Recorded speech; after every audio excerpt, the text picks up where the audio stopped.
take my breath away with nothing but a smile. And every time I kiss you, it feels like the first time. Who knew at the start a fire would have sparked, just dancing in the dark. Just dancing Williams in the dark. by CRIPPS. Bread for taste.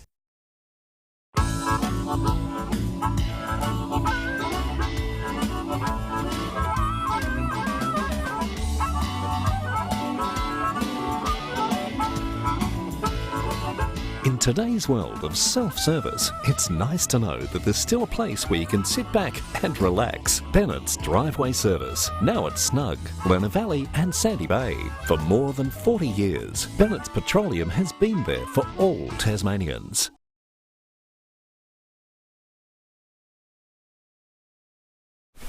All it does is call. Then it's up to you to act. Take the leap. Let's do it. Know your limits and come back for them later. Don't do it to impress your mates. Do it to impress yourself. Drive to the edge of the map and then drive further.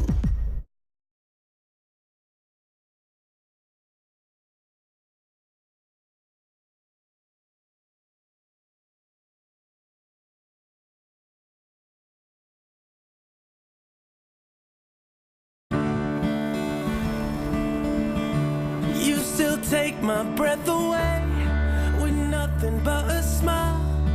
And every time I kiss you, it feels like the first time. Who knew at the start a fire would have sparked, just dancing in the dark. Just dancing Williams in the dark. by CRIPPS. Bread for taste.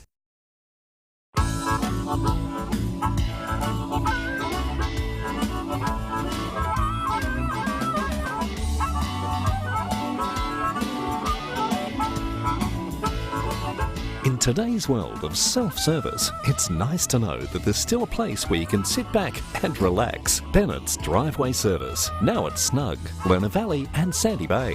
For more than 40 years, Bennett's Petroleum has been there for all Tasmanians.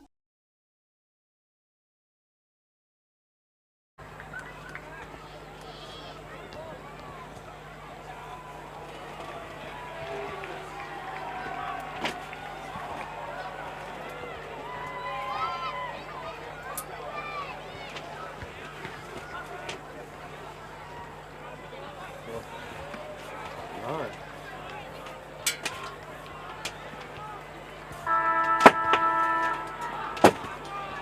Jerry, did you hear that buzz? There was just a massive buzz when I plugged into the channel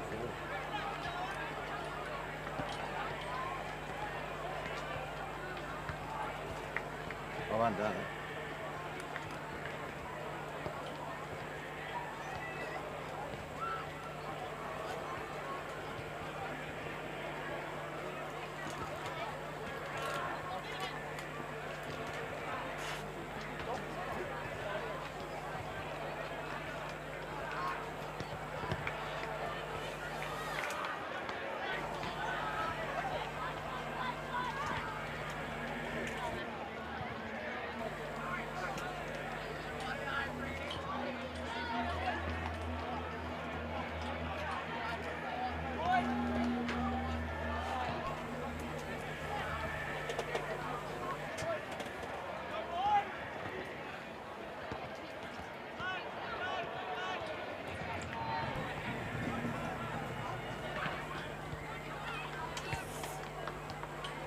Yep.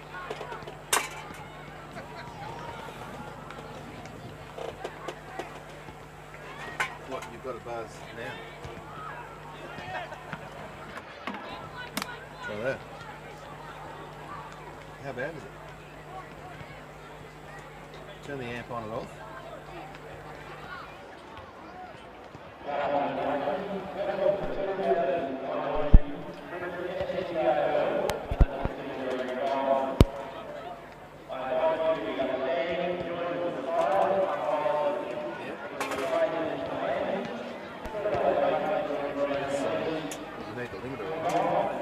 What's the whole system? Yeah, let me have a listen. It's right now. I can't hear it there now. Well, I will be. So,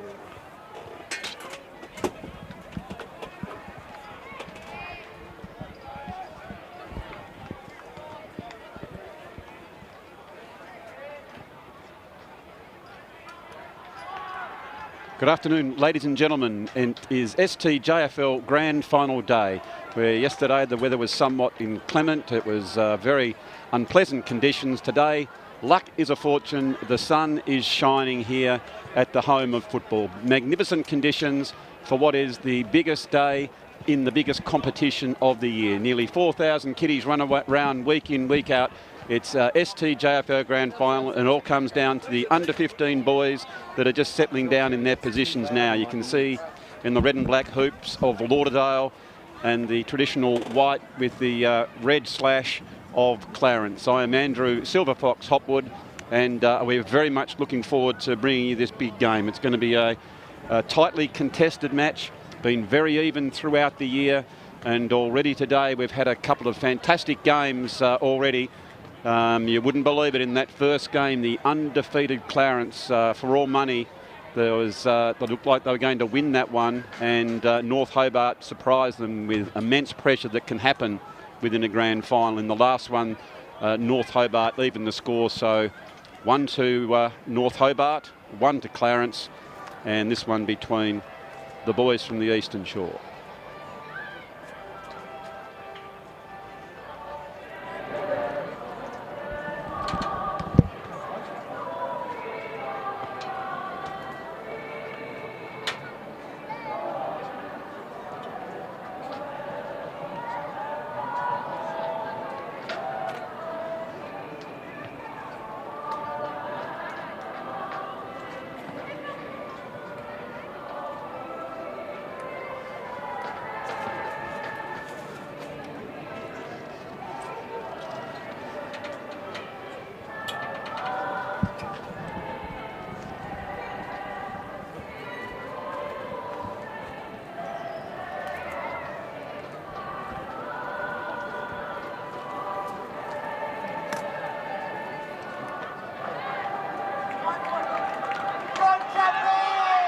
So the formalities are done with, and all the talk is over.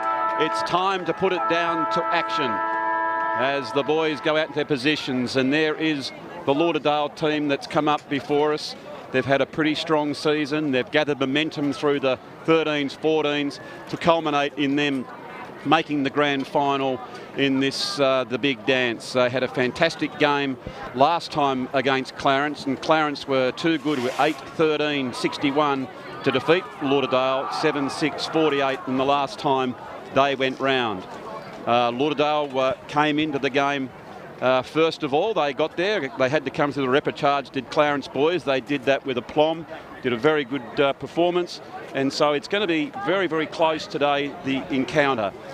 And joined in commentary with me is Darren Perry. And Pezza, we've been looking forward to this game. We spoke a lot about it during the week. They've been pretty even throughout the competition. I think it's 2 wins to Clarence, 1 to Lauderdale, but Lauderdale got there the direct route. So who do you favour? Oh, look, I think if Lauderdale went the direct route, they'd start favourites. They've had the week off to freshen up, but Clarence are a very proud club, and they'd want to bounce back this week as well. So, yeah, pretty even sort of contest, I reckon, Hoppy. Yeah, it's been a great day so far, and we got ourselves off to a fantastic game early with North Hobart, who were definitely the underdogs. They were beaten by 10 goals by Clarence in the second semi-final, and they came back. And that's what finals, and if anyone knows about finals, it'd be your very good self. The pressure in a grand final can be different, can't it? You know, the tackling from North Hobart, they showed the way, and it's going to be interesting to see how some of these young men prepare themselves for the encounter. Absolutely, you know, finals pressure, it's different to during the season, and you really need to be on song in a grand final. All right then, so They're in readiness for the first quarter. 20-minute quarters, of course, in the under 15 and also in the next game, the under 16.5. They're just facing off now. Magnificent conditions, especially from yesterday, Pezza. It was just outrageously bad. And we can see Coach Broomhall, of course, Broomer, the 41-year-old ex-tradesman, and now he's a work readiness project officer, has taken this group all the way through from Auskick through as Clarence get their hands on the ball first. Good work there by Richardson, who gets it out. It's been cut off there by Rowlands. Rowlands goes further afield to that handball. It's close to the line and it out of bounds. So good pressure there by Clarence in the early stages. And another thing I would have thought, Pezza, is just the capacity to settle into a grand final, isn't it? Yeah, it is. I mean, those early fumbles, you're gonna have those early. You've just got to keep focused and make sure you still keep your intensity at the ball and share the ball around with each other and just do all those little things that are important to win the game of footy. Certainly is. As Lauderdale now a little bit scratchy, but they get that one with momentum going forward as they throw the dice and come back in through the corridor position. That's always dangerous when you're coming off that half-back flank line. Clarence trying to mount some pressure. The long locks of Lauderdale free-flowing, gets it inside 50 for the first time. They were trying to find young Dolliver. Dolliver's going back in to get it again. He provides a shepherd to have Hovington come through. Hovington almost stopped in his tracks through the weight of numbers there by the Roos in defence. And with that pressure, it has gone out of bounds. Hovington certainly showed a great turn of pace, didn't he, coming through that half-forward line there? He looks like a dangerous sort of winger half-forward flanker, isn't he? Yeah, you know, he's had a pretty good season, Pez, and he's one of the go-to people, I would have thought, one that can potentially, you know, get him a score. So another boundary throw-in. We are 137, and it's fantastic. Good support from Parmick Fire Protection, Tyre Right, and Diagrind, some wonderful Tasmanian companies have got on board to back these young Roos. And again, just held up in that one, as you just said, and another ball up. Fierce tackling by young Saul Henderson. He's a strong-bodied young fella, isn't he? He's even got a beard, Hoppy. He was always fearsome, wasn't it? I remember that when I played in the Sunday comp against Risdonvale. All those kids over there, they breeded them tough, and you knew when you're under 13s and the bloke had the big black hairy legs and the beard, you're in trouble. Anyway, the ball's back in the middle. It is under 15 STJFL football. That one's kicking it off the ground, and you've always got to protect the player who's prepared to go the ball. And Clarence, on this particular occasion, have been rewarded. It goes down, and another really close contest. They were very much looking for young Brick there, who couldn't take it. They're getting their hands on the move, or Lauderdale. They're going forward, held from behind, and the umpire has seen that one. Just caught from behind, I thought that time, Pezza. That was young Zach Swan. Yep. He's got to get in front. I mean, the game's played between both half-forward lines, isn't it? Both back lines are holding up really well at the moment. They certainly are. It's the early stages of the grand final, under 15 division. 3 minutes gone, and there is Lauderdale. We thank very much the Skybus, who, of course, a major national company who have moved into the state and providing wonderful service up and down to the airport. Why would you bother taking your car, Pez, when you can get straight on the Skybus and go door to door? Absolutely. Great to see an organisation like that sponsor a local footy.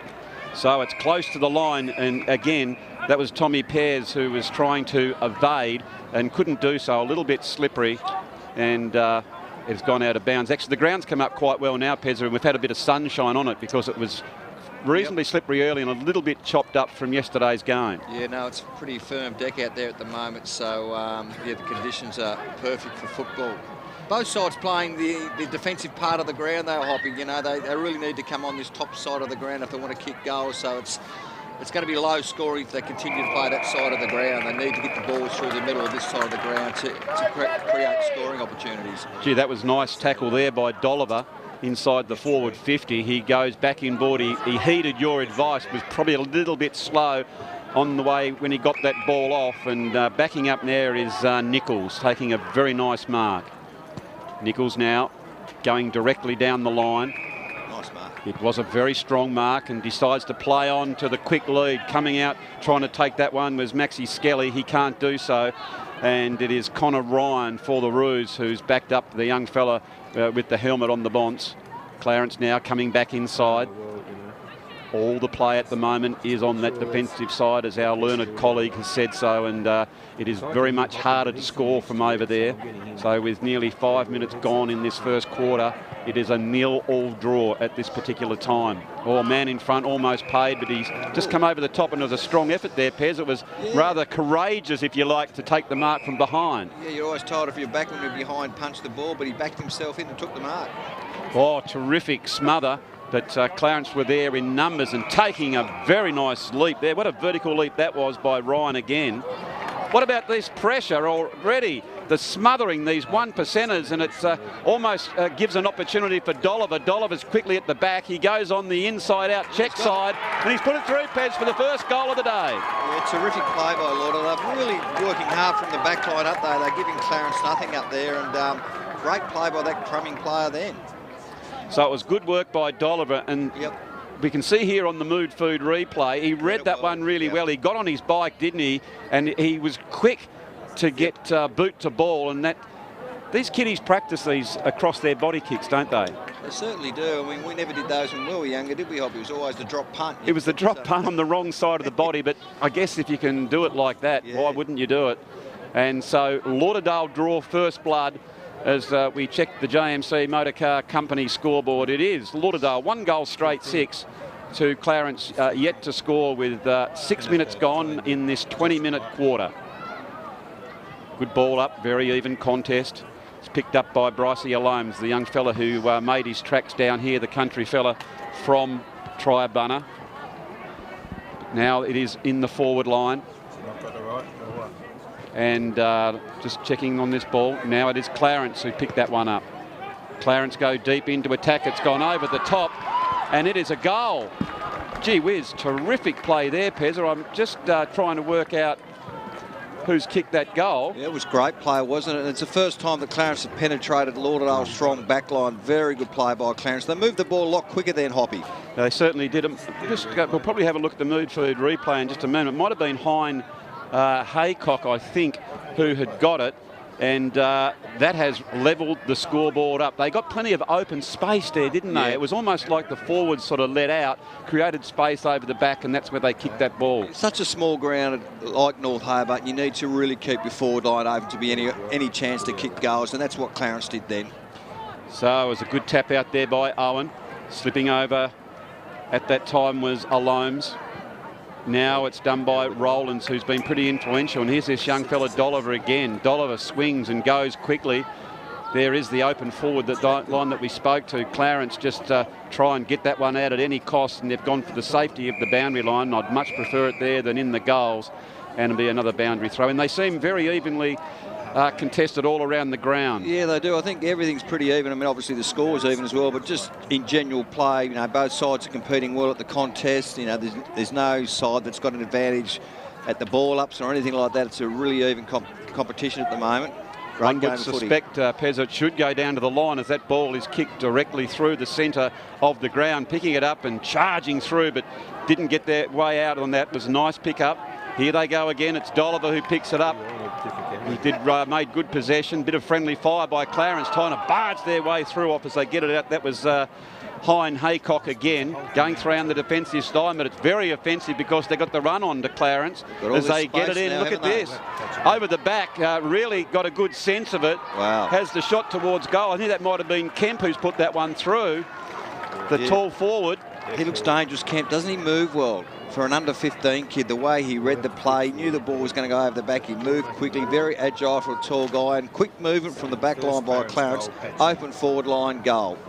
Yeah, I like that. It's well drilled by those young men then to lead forward and for the courage, if you like, to kick over the top to space as we see here. And look at him get on his bike quickly. Yeah, he looks very dangerous. And a nice little kick too. You know, just a little cross kick across the body. It was young Tristan Sculthorpe. He thought he was doing the right thing, Pezza, by staying in front, but he was turned on a 5-cent piece, and well played by Clarence. And they've now got the advantage.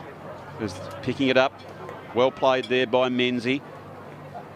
Menzie needs some assistance. It's another really good tackle. There was Pears on the bottom of the pack. He's going back in again, Menzie. Very courageous type of player.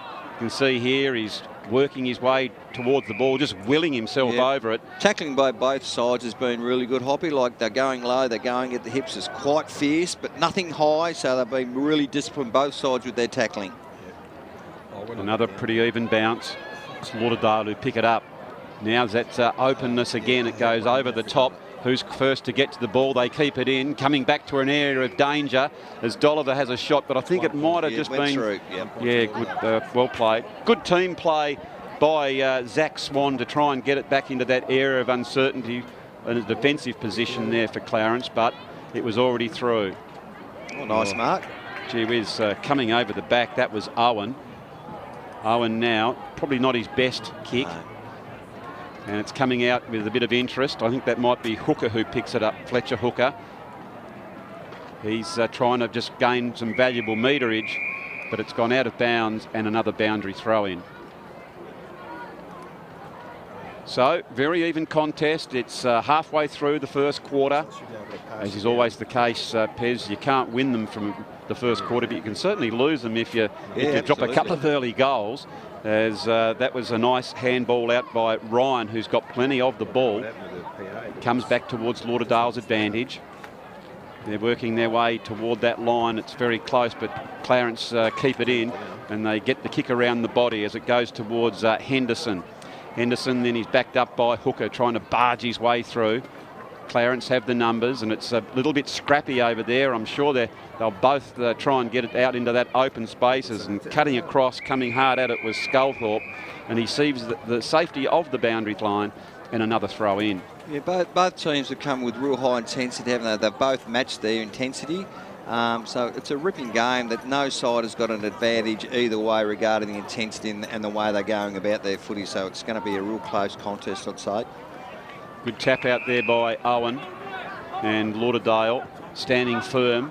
That's a really dangerous kick to come back through the middle to a 50-50 contest. They've got it on the right side now. If they can make something of this, Lauderdale, it's going to be a lot easier to score from out here. So it was Henderson who got it down. It was a nice handball from Skelly. Skelly back over, and that was unselfish play by Lauderdale. That was a much better passage of play, because they almost got the blinkers off and looked to switch it. Yeah, they got a bit more space on this attacking side, didn't they, going through there? When they go on the defensive side, it's just too crowded and they can't penetrate Clarence's defence. They open them up a little bit then, so that'll give them a bit of confidence. So a lovely long kick in. It's close to the boundary line. Picking it up there was Bryce Alomes, who's been pretty good down back.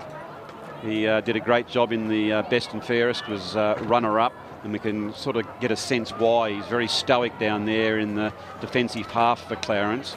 Now coming forward is Hovington, who we know can show a little bit of toe. Did a good job to keep the ball going, and it's picked up, I think that might have been by Dolliver. He's very dangerous around that forward line, Pez. He is dangerous, isn't he? He gets in the right spots. Here's a chance now for Lauderdale. If they can get the handle on that ball, they do. They kick it over the shoulder, and there he is, Hovington again. I love the way there it was his, not only his second ever, I reckon it was his third and his fourth.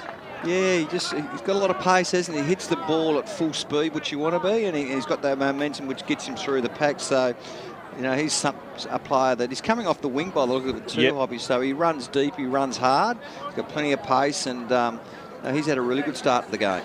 There was good pressure there from Max Skelly as well. You can see he placed 2 tackles in that passage of play, and it's the forward pressure to hold the ball in there to give yourselves an opportunity. You can't afford the defenders to run the ball out, and so Lauderdale did a really good job there. As we check the JMC Motor Car Company scoreboard, it is Lauderdale 2-2-14 to Clarence 2 goals straight. Clarence now, they have the ascendancy as they pick it up, kick it to the advantage, going to that half forward flank now. Very strong play coming out by Rowlands. He just sort of pushes his man aside, only knows one way, does Rowlands, and that's straight ahead. He looks like an old-fashioned defender, doesn't he? Nice and tight, hard at it. And we can see there, the old sponsor, I noticed all the Lauderdale players, they got the big red Sky Bus in. It was great to see the Sky Bus park outside, and all the players got off, all dressed beautifully with the suit and tie, and went down and got changed together, Pez, and they certainly do it well down there at Lauderdale. Now it's back to Hovington. Look at him. He get it on. He's almost going to be caught now. That's a very long raking kick under a bit of pressure, and it's going close to the line, but he certainly breaks the lines, doesn't he? He certainly does. As I said, he's coming off the wing. He's got that ball at half forward, covering a lot of territory. So I think the Clarence coach need to have someone run with him for 10 minutes because he's certainly creating a lot of problems for Clarence at the moment. So even contest as we would have expected. There's no doubt about that one. The last time they met, as we said before, Clarence got their nose in front 61-48. Prior to that it was 52-49, and before that 32-52. So it's been very even throughout the year as Lauderdale there in front. It was Hooker, but deemed to be held off the ball, and Clarence to take the free kick. They now going long. Over the back, I think that was some interference as trying to attempt to take the mark. Didn't come down with the ball and interfered. That was Corbett. Comes back now to Lauderdale. Nichols gets that ball in. Drifting across the pack gracefully, but couldn't take it, was Aziz. And it comes to the bottom, and again, those small forwards are doing a really good job to hold that ball out and keep the ball in the 50, Pez. Yeah, they've certainly, I reckon over the last 5 minutes, Lauderdale have got a bit of momentum, haven't they? They've had a lot more of the footy than what Clarence have. Haven't heard them on the scoreboard, but they're certainly controlling the play. So they're really running hard now as Nichols has got a couple of possessions within that last minute that will certainly bolster his confidence as that one went forward, and but it off the hands, and another score to Lauderdale. Of course, in the junior ranks, or any ranks really, any score is important, but it's not as free-flowing. It can be held across those half-back flanks as Hein Haycock is there at the bottom of the pack. Well picked up again by Lauderdale as they screw it further afield. Gee, that was really lovely below the knees by Broomhall. Broomhall gets it in. Oh, clever play to try and get it again back to that area of uncertainty where Skelly comes out. And Skelly, I mentioned in the last passage of play, Pezza, he put those almost 2, nearly 3 tackles on. And this time he's been rewarded. He's going to have a shot on goal. Yeah, strong tackling. He's a real goer, isn't he? You know, he's out and about and he makes a lot of things happen up in that half-forward line, young Skelly. So he's a dangerous player that Clarence would want to watch as well. But Lauderdale sort of controlling the play. They've got to start hurting him on the scoreboard now and make the most of these opportunities. Very, very good closing speed. Let's have a look at his kick towards goal. It's going close, but it's just gone to the side. And wow, isn't it so crucial? Just thinking of last night in the AFL, watching Brisbane. I thought Brisbane mauled Richmond early in the game, but of course they didn't get the score that well, we can't say that, is it? Because they missed their opportunities, and you've really got to make them a winner, don't you? Especially in these big games. Well, they can cost you games, and you know, there's no coming back next week for these guys. They've got to make most of them today. So, coming down the offensive side of the ground, it's where there is a very, very large crowd here, ladies and gentlemen. Below the commentary area, all the terraces are full. It's a great atmosphere, and these kiddies, they'd be absolutely thrilled to be playing in front of everyone like this. They wouldn't have done it before, Pez. No, look, it's a big crowd. I reckon there's a couple of thousand here. I mean, I've been to these junior finals before, but I've never seen as many people as today. It's a great thing to see. Certainly is, as Clarence now going forward. Doubling back, it's Rowlands under a bit of pressure, and he does very, very nicely to keep his mind. Have a look at that for a pickup. Terrific work, but the tackling pressure by Clarence was very elite as Kemp tried to hold that one in. We know this man's got the afterburners on as Hovington couldn't quite get it, but he's being helped now. He turns around, he kicks it over his shoulder. Up they go. Hotly contested ball there. That was Ned Shaw who went up for it. He can't get it, but we know he's going to go in hard for it again. Good tackle there by Lauderdale. Comes loose. Shaw again trying to supply the block. There's been a whistle on play. Yeah, good play by young Shaw, wasn't he? Just focused with the ball all the time, went in really hard and got rewarded. I've seen a fair bit of his brother Oscar, who's playing both for the Devils and for the seniors. And he's this sweet baby-faced boy, and he's a terror the way he goes in for the ball, and that's just like Ned. Slight of body, but he puts everything on the line as that one is close, and the tackling is really starting to pick it up. Both teams there with fantastic pressure, and Shaw again at the bottom of the pack. He's helped by Pears. Handball's out now, and Lauderdale just inching that way forward. It's close to the boundary line, and it's Brick who taps it, and it's going to be another throw in. It's fierce, isn't it, out there, Hoppy? For under 15s, the way these young fellas are throwing their bodies in, it's a credit to them. Gee, that was a very, very clever tap over the back. Great whack work there by Zach Swan. Got it into the outside corridor towards the running Shaw, but Clarence were awake to it and applied a couple of tackles. So can they score with only a couple of 20 seconds odd to go? Oh, look at all the defenders down here, and backing back, taking a nice mark was Marriott. Young Hovington was on then. The player could have passed the ball to him, and Hovington possibly could have ran into open goal, and a missed opportunity then there again by Lauderdale. Yeah, that wasn't disciplined play, was it? They just sort of bombed it to an area where there's all but 3-on-1 as the siren sounds for quarter time here. And Lauderdale just in front. They are 2 goals, 3-15 to a very, very accurate Clarence, 2 goals, 12. The goal kickers for Lauderdale, it was Hovington and Dolliver. And for the Roos, it was Kemp. And we think that other one was Hine Haycock, Pez. And so what did you make of that first quarter? Oh, it was a terrific first quarter. A lot of pressure out there. Both sides have come to play. The intensity is really high. I just thought that Lauderdale probably had a lot more of the footy. They didn't hurt them on the scoreboard, but momentum was going Lauderdale's way.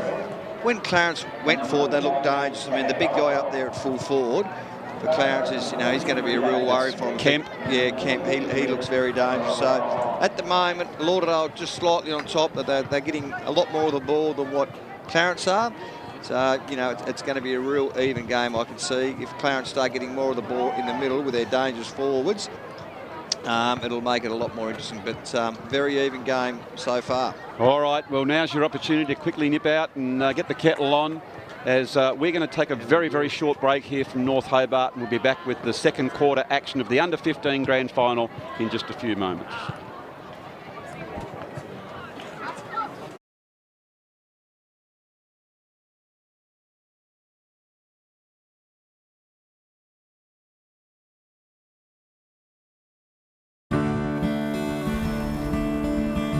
You still take my breath away with nothing but a smile. And every time I kiss you, it feels like the first time. Who knew at the start a fire would have sparked, just dancing in the dark. Just dancing Williams in the dark. by Cripps. Bread for taste.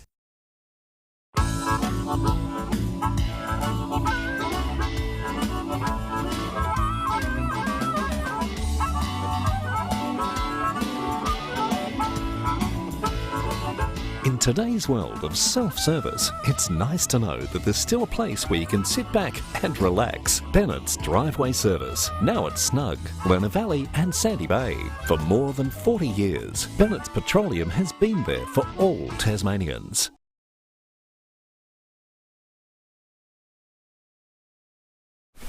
All it does is call.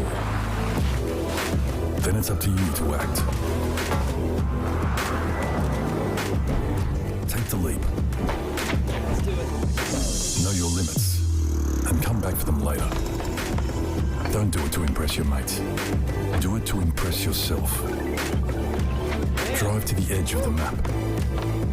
And then drive further.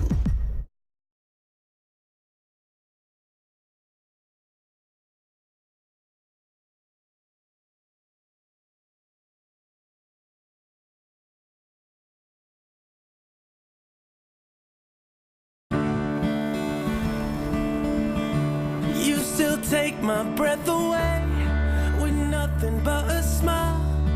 And every time I kiss you, it feels like the first time.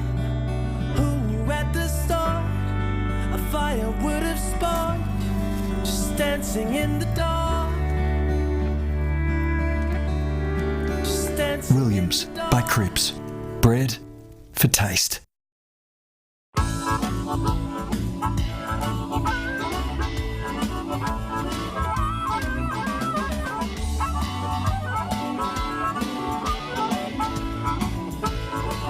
In today's world of self-service, it's nice to know that there's still a place where you can sit back and relax. Bennett's Driveway Service, now at Snug, Lerner Valley and Sandy Bay. For more than 40 years, Bennett's Petroleum has been there for all Tasmanians.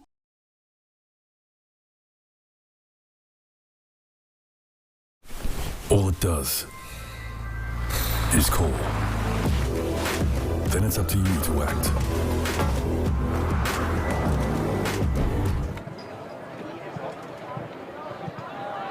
Welcome back, ladies and gentlemen, to the grand final for 2019. It's Lauderdale in their traditional black and red hoops, and Clarence with their, that's almost the Stay Chatty Guernsey with the red and the blue down the bottom. It's Andrew Silver Fox Hopwood, joined by Hall of Famer Darren Perry, and Pezza, a very, very even first quarter. Yeah, very even first quarter. Both sides are really playing good footy.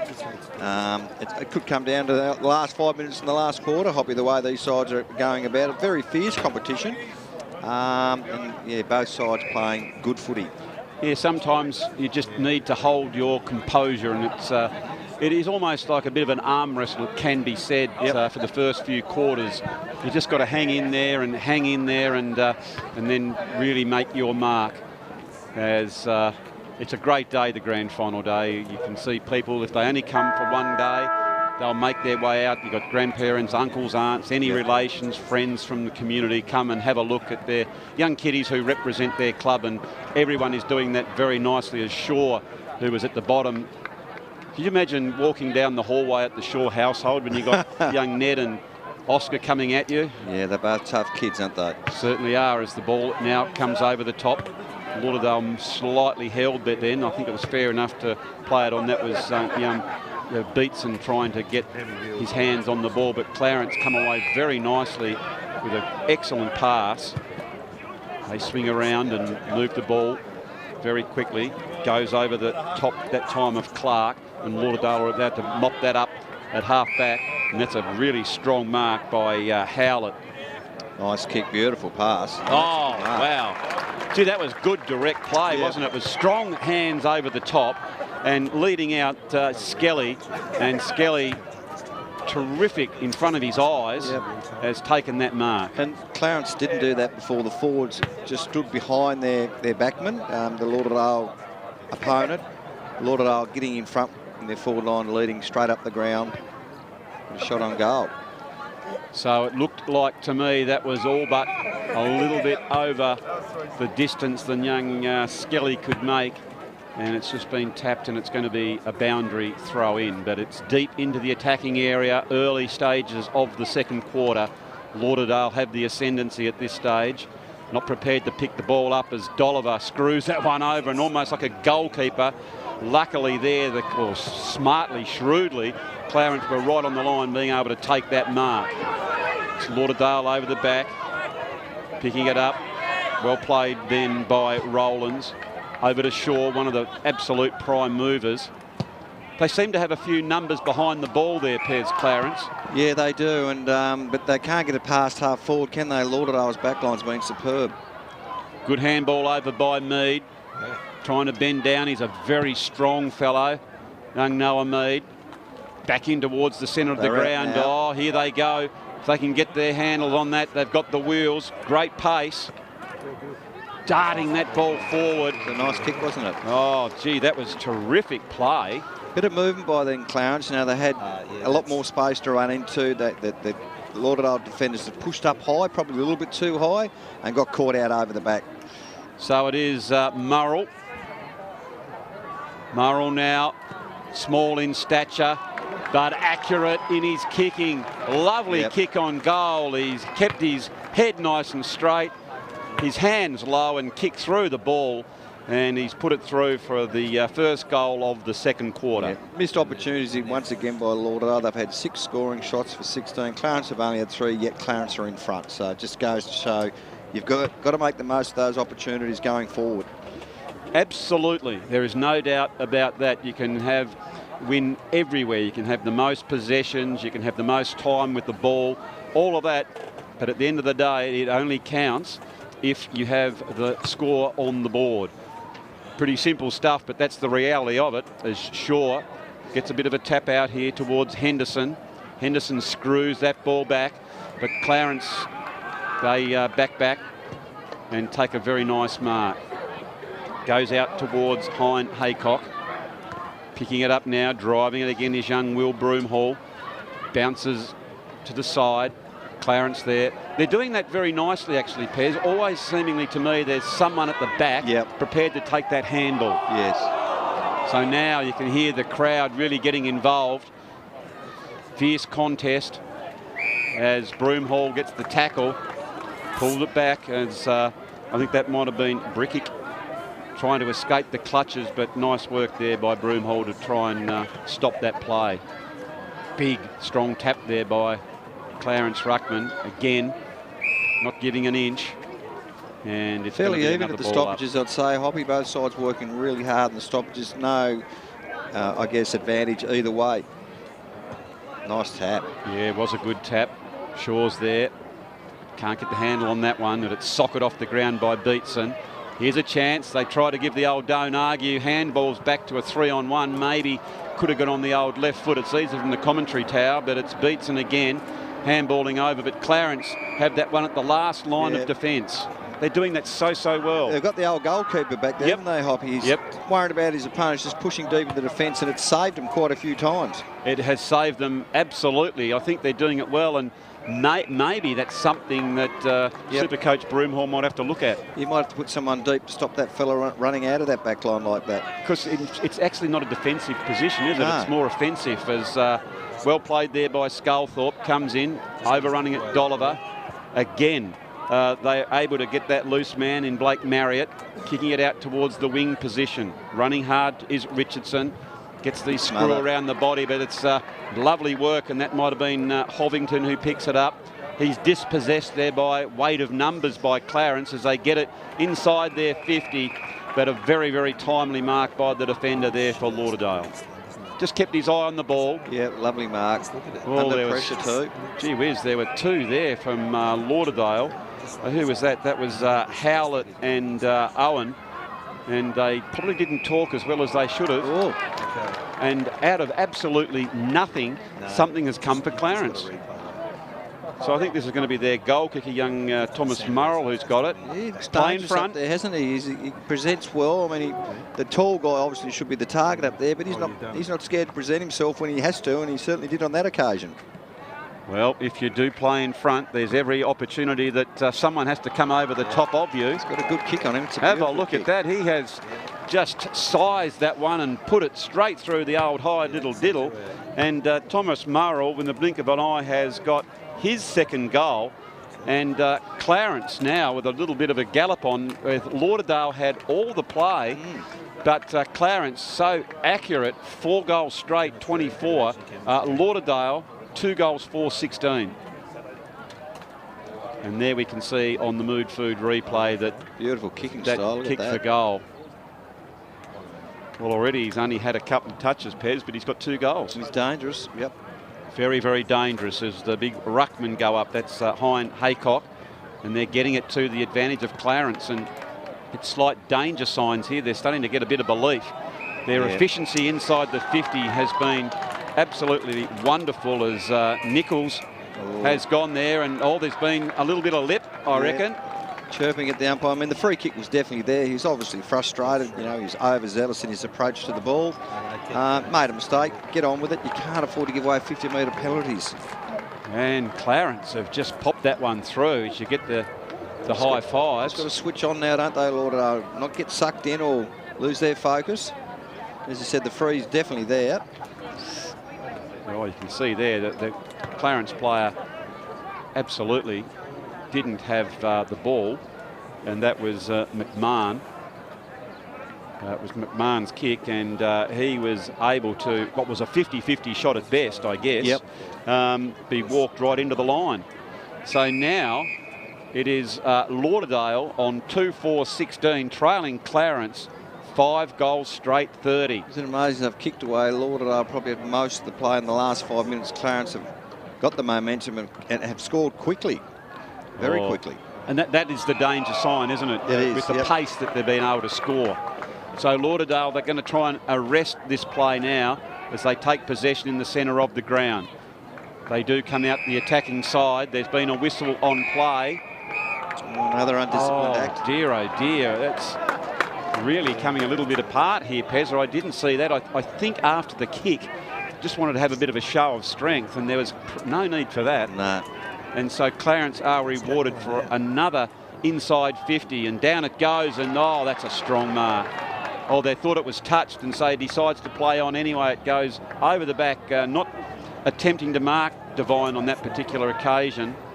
Maybe, again, Lauderdale players could have said, you're clear, mate. Yep, just uncertain. He did the right thing. Oh, absolutely. He was unsure, but absolutely. A bit of talking would have helped. So Clarence, they're trying to pick it up. Good strength, trying to push that forward. They need someone to show them the way forward. Get their head over the ball and drive it in now as Clarence pick it up on the half-back flank. Goes towards that wing position. Clarence's backline's been terrific the last 6 or so minutes, haven't they? They've really stopped that flow from Lauderdale. Yeah, they've been strong across man on man, and not only that, it's probably more Blake Marriott down back that's been the loose, and he's been so attacking. It hasn't been a defensive way at all, as Dolliver there is a really good tackle as he pulled him in. He wasn't going to go anywhere, and there'll be another ball up. Taking the ruck now is Owen. Owen up against Hind Haycock. They've had a really good tussle. Bit of wrestling going on down in front of us, and this time I think Lauderdale are the recipient of the kick. Get the Bronx cheers from the Lauderdale fans. It's Hamish Menzies. It's a nice kick. That's a really good kick. Leading out.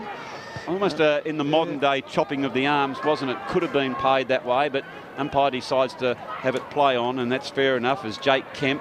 He's got 3 against him. We know he's a pretty good player, but he's up against with the numbers there. It's close to the boundary line, and the ball coming in. So just a little bit undisciplined in the last couple of minutes, and frustration of having all the play, Pezza, but not getting any reward. And then all of a sudden, Clarence go inside their 50 just twice and get the 2 goals. Yeah, but obviously frustration. They've just got to get their mind back on the job, which they have now, and they're starting to win a lot more of the footy now, aren't they, the last couple of minutes. So.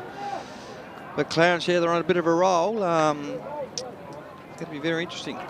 All right, another free kick comes to Clarence. They drive it into the danger area. Up goes Kemp, can't bring it in. Well played, this is dangerous, coming back inside, over to Hooker. Hooker again, he's under enormous pressure, and that's young Will Broomhall. You can hear he's beset upon. Hooker was good enough to go back and recover that one. Needed a mark, couldn't take it. Comes over the back to Bluey Mallison. Big kick now by Clarence. They just bludgeon that forward with no system. And the defence stands up nice and tall, and that was Kobe Howlett. Now they've got the numbers on that defensive side. Further afield, comes out to Dolliver. Dolliver, I really like the way this young fellow plays. And in they go. That's a really good mark taken by Swan. Backing back, he had no idea what was coming from behind. You'd like this mark, Pez. Yeah, very good mark. Yeah, that's a very courageous mark. Swan and Skelly are 2 good leading forwards for Lauderdale, aren't they? They both look really dangerous. They just haven't put it on the scoreboard as yet. Well, here's a big opportunity for Swan. Just taking his time over the kick. Awkward kicking style. He's got it. But it doesn't matter what it looks like. If he can repeat that time after time with accuracy, all the Lauderdale fans will be absolutely cock-a-hoot. And Zach Swan puts through his first goal. You can see with quite long, extended arms. Yeah, they both lead forward. They get in front, and good targets for the midfielders to come out and hit the ball up too, because they do play in front. And they've just got to make the most of the opportunities, and that was a nice kick for goal. So Lauderdale, they move on to 3-4-22 to Clarence 5-1-31. It's 12 and 3/4 minutes gone in this second quarter of STJFL Grand Finals. It is Lauderdale in the red and the black versus their Eastern Shore rivals, Clarence, in the red and the white. Clarence have already been in a couple of Grand Finals. Oh, what's happened here? The umpire wasn't happy, got a bit overzealous. I think there might be a bit of abuse going on out in the ground. So they've really just got to keep their mouth closed and get on with the game. Well, we know one thing, the umpires that are out there are very experienced and they won't take anything. And I think as that's consistent, the consistent line, hats off to them. So now coming in is Corbett. Corbett, a roundabout sort of action. He's trying to bring it from left to right. He can't do so. And they aren't punished for that 50 metres as it goes through just for the minor score. 10 points the difference. As Lauderdale take it from deep in their defensive area. Man in front there was Aziz. Good pace, wasn't it, coming out of defence? It is, so quickly playing in front. It's going to be another kick. That is Will Broomhall. He's only slight, but he's getting in the right positions. He's gone to that kick and probably just held that ball up a little bit too high and enabled Clarence to come over the top. Here is Aziz again. Swings onto his left boot, but coming out, taking a good mark in the defence, is Caleb Devine. Looking for some options. Devine drives that one. 3-on-1 there. Oh, very, very strong mark by Bryce Alomes. Alomes. Gee whiz, here's another 50. That's, I think that's about 4 this quarter, Pez. Yep. I don't know if that was over. Not sure what's getting going over or what that was for. I can't quite get that. Let's have see if we can pick anything up. So we can see on the mark it was Bonnicher.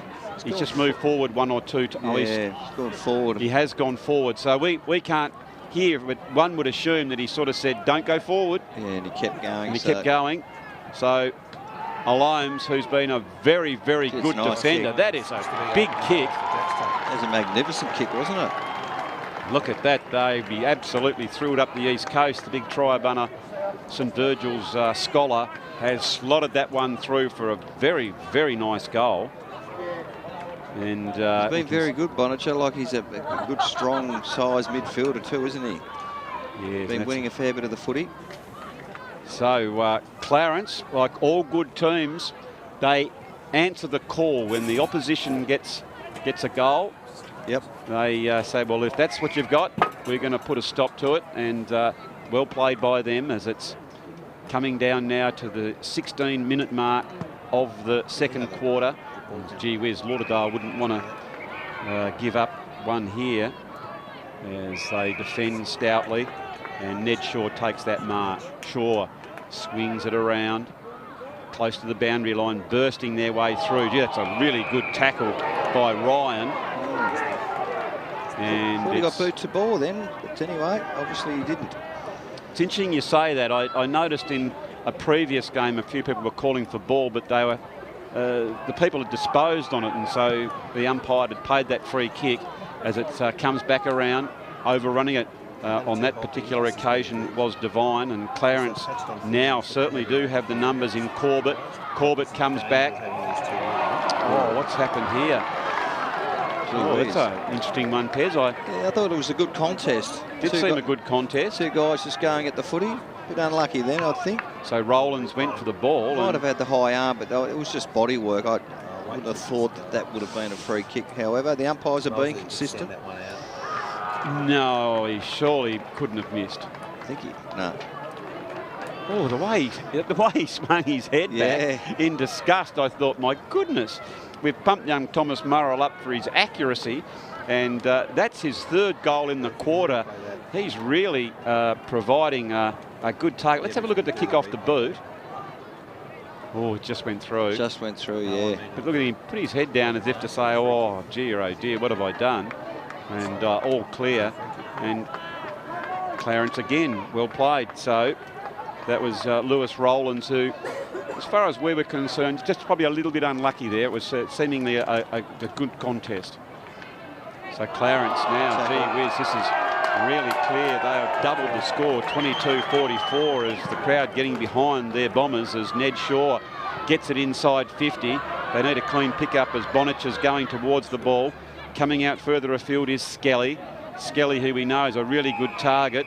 Held here a little bit too high. So the umpire had the better view from further away and has quite rightly come in and paid what he saw.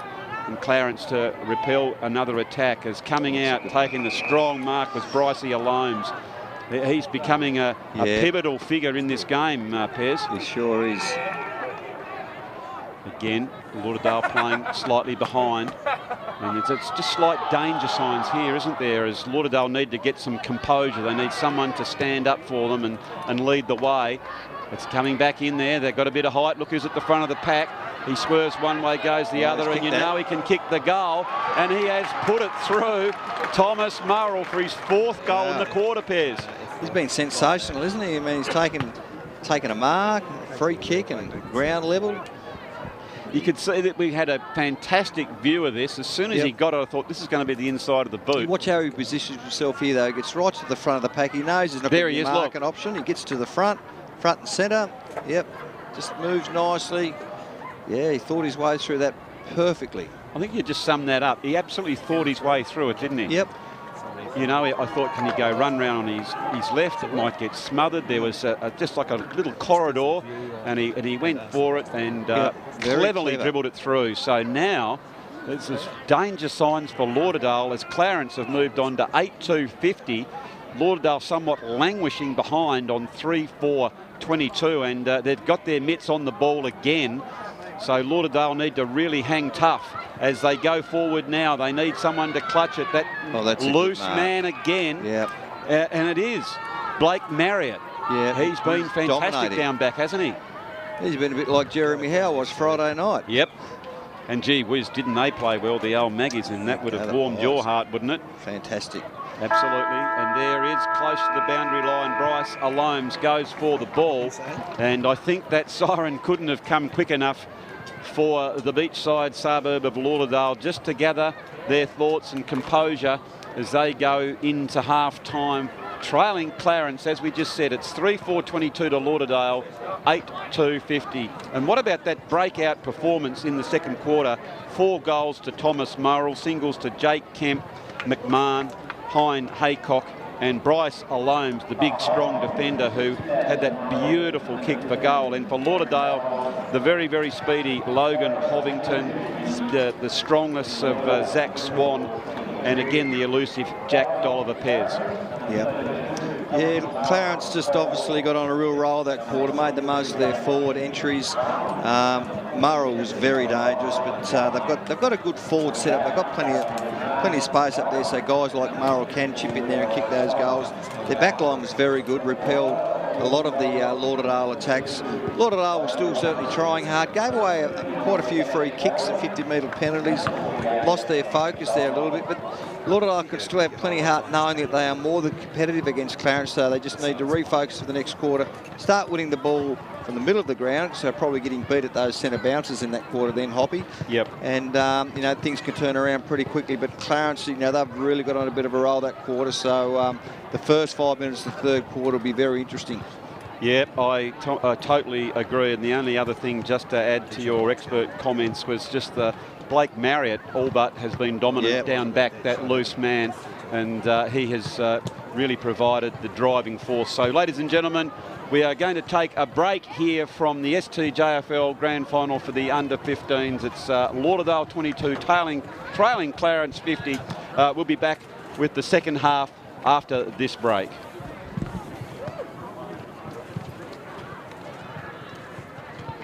Really need to come on this top side of the ground if they want to kick goals, so it's going to be low scoring if they continue to play that side of the ground. They need to get the balls through the middle of this side of the ground to create scoring opportunities. Gee, that was nice tackle there by Dolliver inside the forward 50. He backed himself in and took the mark. Oh, terrific smother. But Clarence were there in numbers and taking a very nice leap there. What a vertical leap that was by Ryan again. What about this pressure already? The smothering these 1%ers, and it's almost gives an opportunity for Dolliver. Dolliver's quickly at the back. He goes on the inside-out check side, and he's put it through, Pez, for the first goal of the day. Yeah, terrific play by Lauderdale. They're really working hard from the back line up there. They're giving Clarence nothing up there. And Clarence go deep into attack. It's gone over the top, and it is a goal. Gee whiz, terrific play there, Pez. I'm just trying to work out who's kicked that goal. Yeah, it was great play, wasn't it? It's the first time that Clarence had penetrated Lauderdale's strong backline. Very good play by Clarence. They moved the ball a lot quicker than Hoppy. They certainly did. We'll probably have a look at the mood food replay in just a moment. It might have been Hein Haycock, I think, who had got it as they get it out. That was Hein Haycock again, going around the defensive side, but it's very offensive because they got the run on to Clarence as they get it in. Now, look at this. Over the back, really got a good sense of it. Wow. Has the shot towards goal. I think that might have been Kemp who's put that one through. The tall forward. He looks dangerous, Kemp. Doesn't he move well? Contest. They've got it on the right side now. If they can make something of this, Lauderdale, it's going to be a lot easier to score from out here. So it was Henderson who got it down. It was a nice handball from Skelly. Skelly back over, and that was unselfish play by Lauderdale. That was a much ball going, and it's picked up. I think that might have been by Dolliver. He's very dangerous around that forward line, Pez. He is dangerous, isn't he? He gets in the right spots. Here's a chance now for Lauderdale. If they can get the handle on that ball, they do. They kick it over the shoulder, and there he is, Hobington again. I love the way there. It was his, not only his second ever, I reckon it was his third and his fourth. Doesn't he? Nice and tight, hard at it. And we can see there, our sponsor, I noticed all the Lauderdale players, they got the big red Sky Bus in. It was great to see the Sky Bus park outside.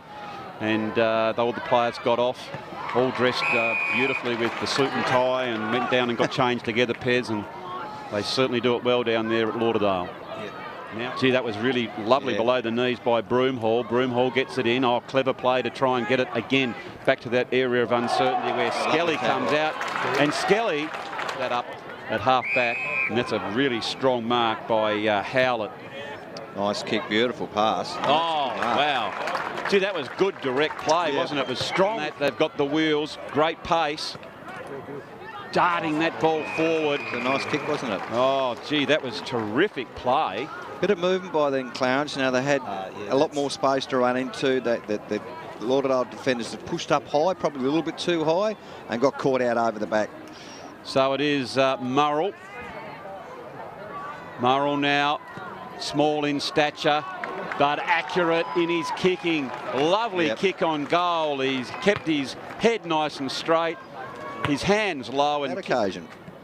Well, if you do play in front, there's every opportunity that someone has to come over the top of you. He's got a good kick on him. Have a look at that. He has just sized that one and put it straight through the old high little diddle. And Thomas Murrell, in the blink of an eye, has got his second goal. And Clarence now, with their efficiency inside the 50 has been absolutely wonderful as Nichols has gone there. And there's been a little bit of lip, I reckon. Chirping at the umpire. I mean, the free kick was definitely there. He's obviously frustrated. You know, he's overzealous in his approach to the ball. Made a mistake. Get on with it. You can't afford to give away 50-metre penalties. As they take possession in the centre of the ground. They do come out the attacking side. There's been a whistle on play. Another undisciplined act. Dear, oh dear. That's really coming a little bit apart here, Pez. I didn't see that. I think after the kick, stands up nice and tall, and that was Kobe Howlett. Now they've got the numbers on that defensive side. Further afield, comes out to Dolliver. Dolliver, I really like the way this young fellow plays. And in they go. That's a really good mark taken by Swan. Back on the scoreboard as yet. Well, here's a big opportunity for Swan.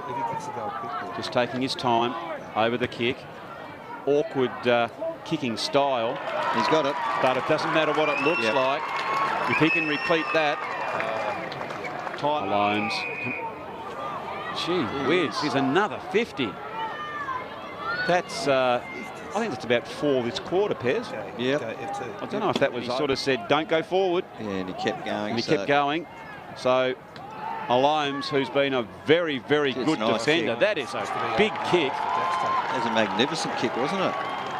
Look at that. They absolutely threw it up the East Coast. The big try. Swings it around. Close to the boundary line, bursting their way through. Gee, that's a really good tackle by Ryan. And he got boot to ball then. The occasion was divine, and Clarence now certainly do have the numbers in Corbett. Corbett comes back. Oh, what's happened here? That's an interesting one, Pez. I thought it was a good contest. Did seem a good contest. Two guys just going at the footy. Bit unlucky then, I think. So Rowlands went for the ball. Might have had the high arm, but it was just body work. I wouldn't have thought that would have been a free kick. However, the umpires are being consistent. No, he surely couldn't have missed. I think no. Oh, the way. A bit unlucky there. It was seemingly a good contest. So Clarence now, gee whiz, this is really clear. They have doubled the score, 22-44, isn't there? As Lauderdale need to get some composure. They need someone to stand up for them and lead the way. It's coming back in there. They've got a bit of height. Look who's at the front of the pack. He swerves one way, goes the other, and you know he can kick the goal. And he has put it through. Thomas Murrell for his 4th goal in the quarter pairs. He's been sensational, isn't he? I mean, he's taken that loose man again. Yeah.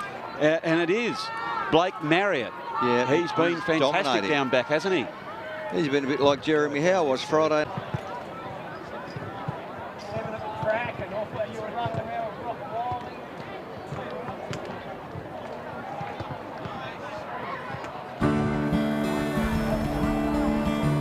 You still take my breath away with nothing but a smile.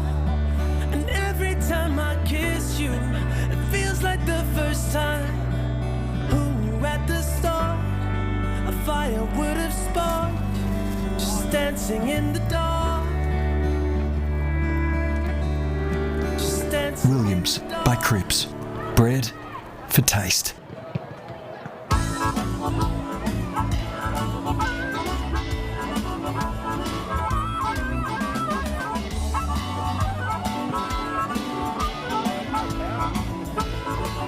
In today's world of self-service, it's nice to know that there's still a place where you can sit back and relax. Bennett's Driveway Service, now at Snug, Lerner Valley and Sandy Bay. For more than 40 years, Bennett's Petroleum has been there for all Tasmanians.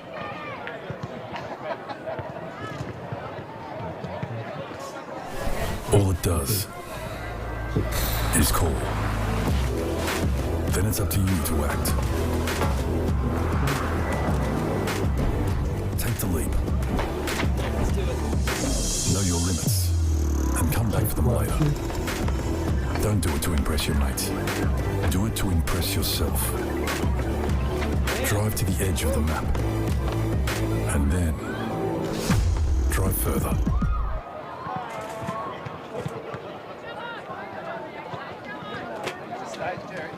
Stay there. I might need to tell you to turn the volume up. So I'll test it.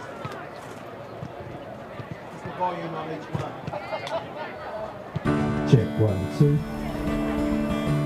You still take my breath away with nothing but a smile. And every time I kiss you, it feels like the first time. 1, 2. 1, 2. Who at the start a fire would have sparked, just dancing in the dark.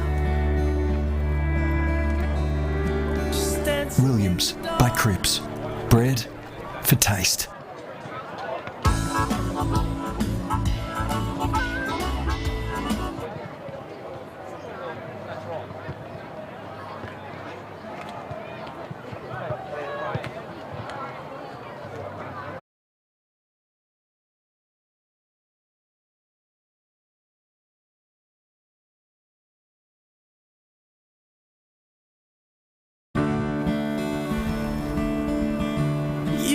Take my breath away with nothing but a smile. And every time I kiss you, it feels like the first time. Who knew at the start a fire would have sparked, just dancing in the dark. Just dancing Williams by Cripps. Bread for taste.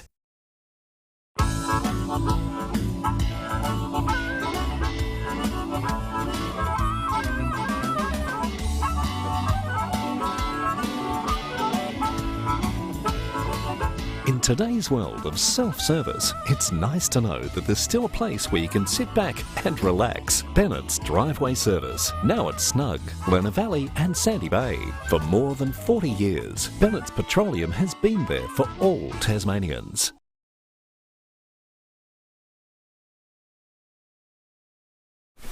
All it does is call. Then it's up to you to act. Take the leap. Know your limits and come back for them later. Don't do it to impress your mates. Do it to impress yourself. Drive to the edge of the map. And then drive further.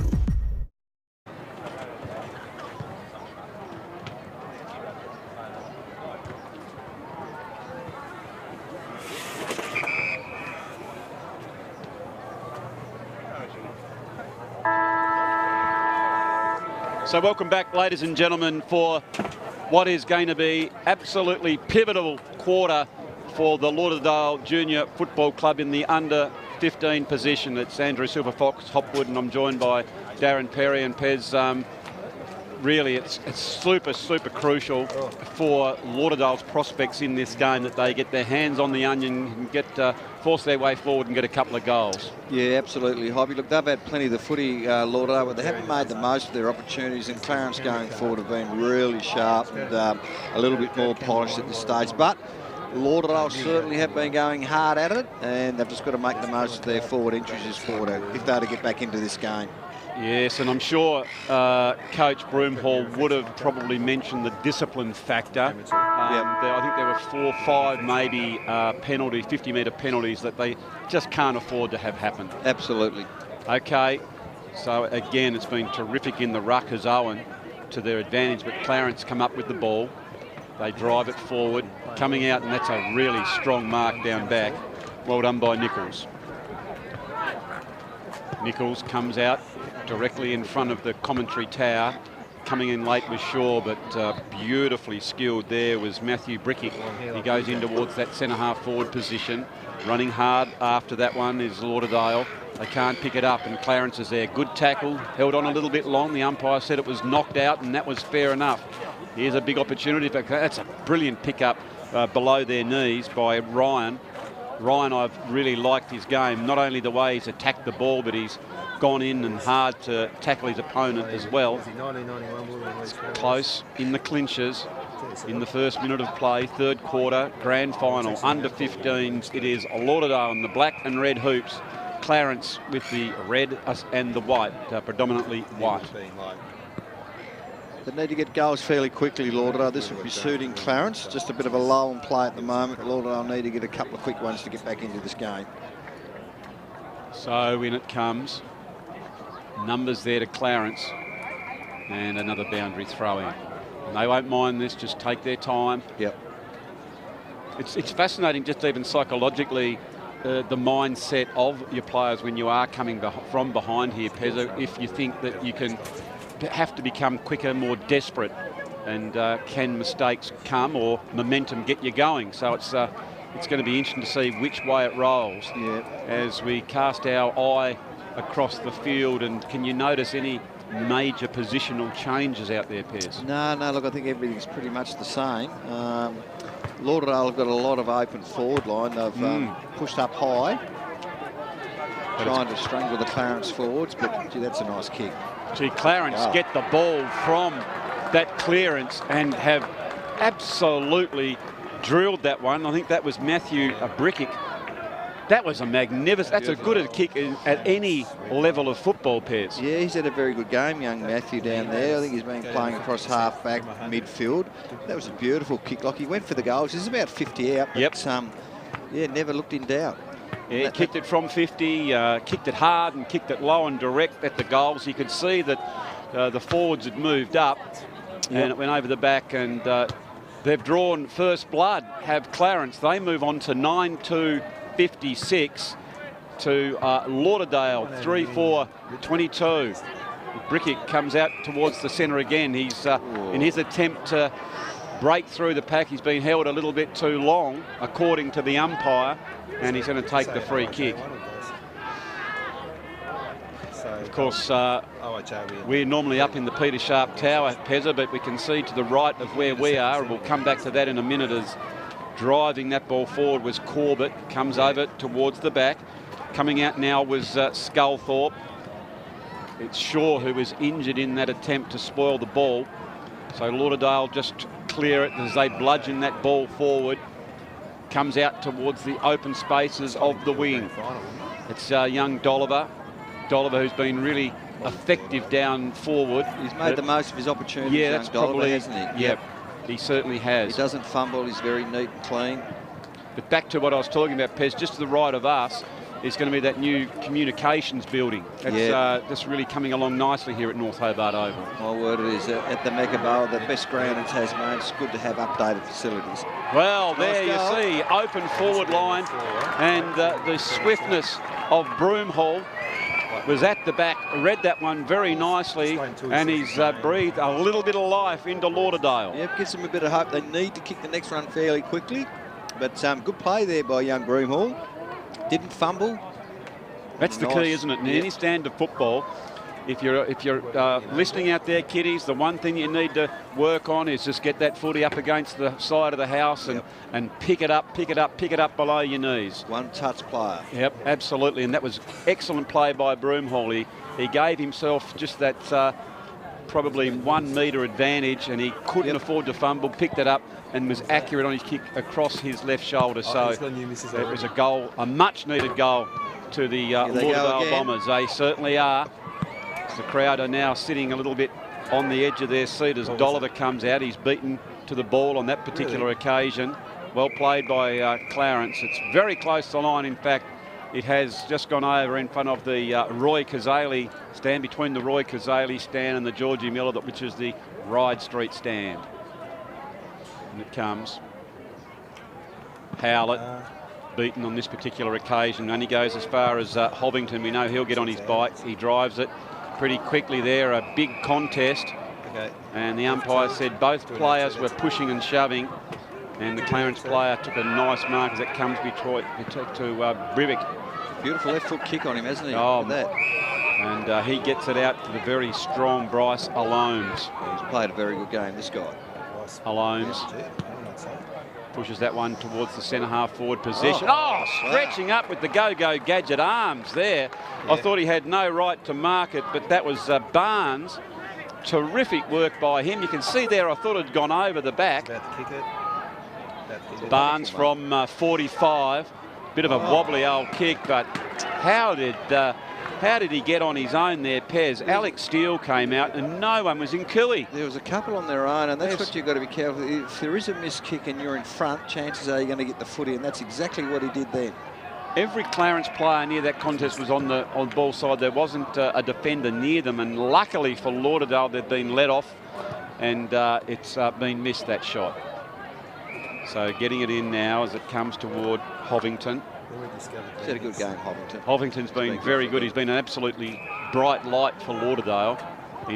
So far has been a little bit dim, as there is that rolling the dice. They decide they needed to come back into the attacking area of the ground, but it was pretty risky.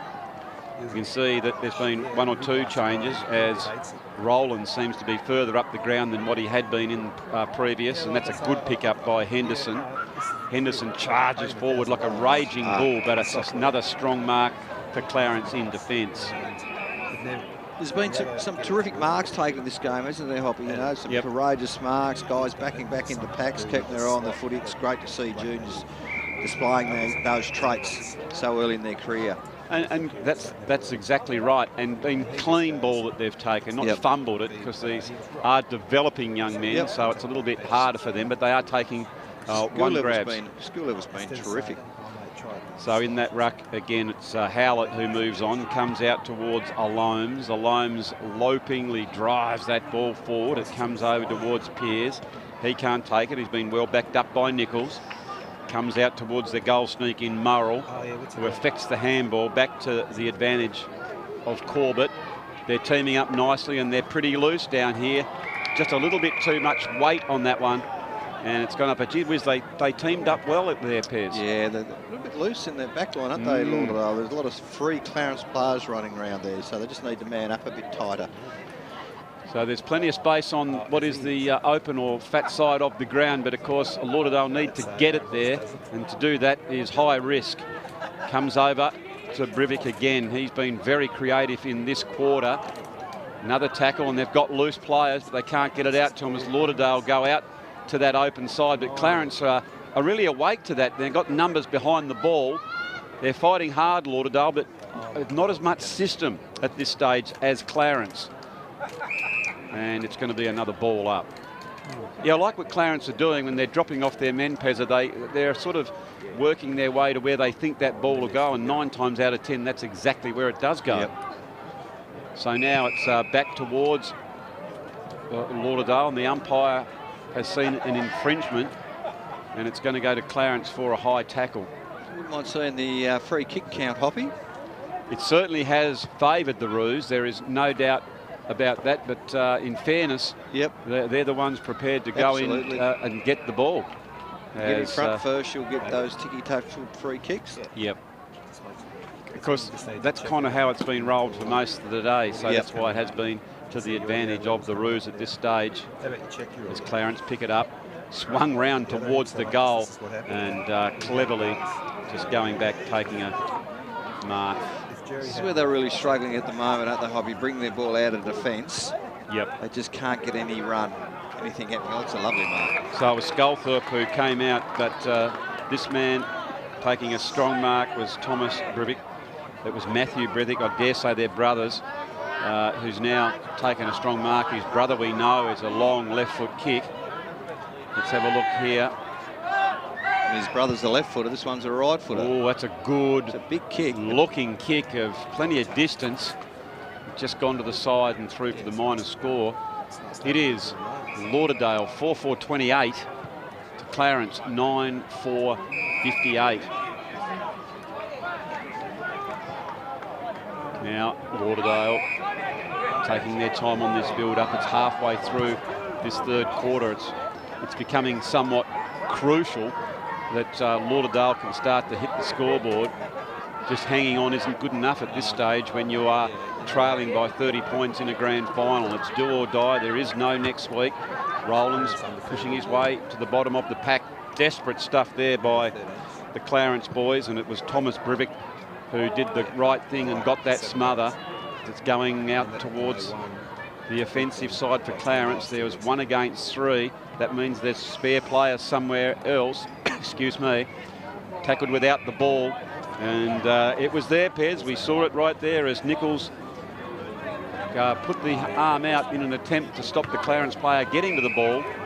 And the free kick was coughed up. It's a skillful player, just Matthew Brick. A beautiful kick on him. He's gone to that area of danger.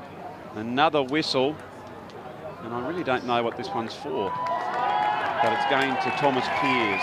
I think he played in front. So maybe from the Lauderdale crowd. Yeah, I don't think they're too happy.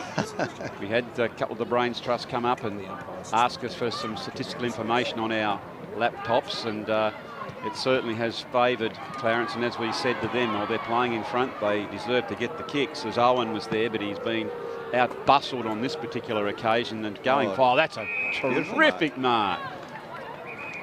Great courage, and you can't pay the advantage because the mark was paid.